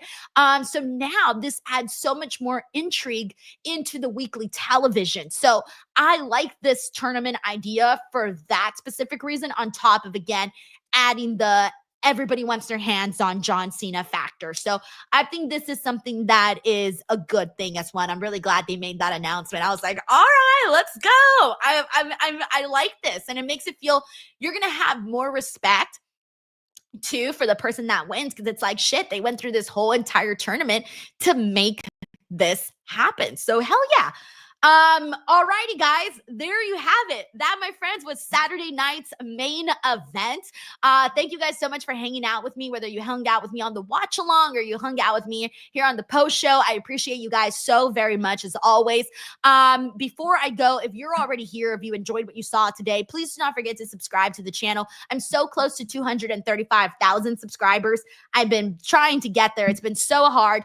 I'm at 234,288 at the moment, so I still got a little bit of ways to go.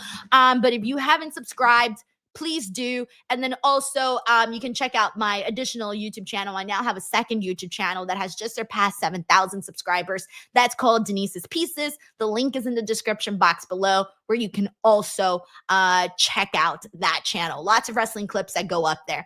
Alrighty, guys, that's it for me here today. Thank you guys so much, and enjoy the rest of your weekend. Bye, everyone.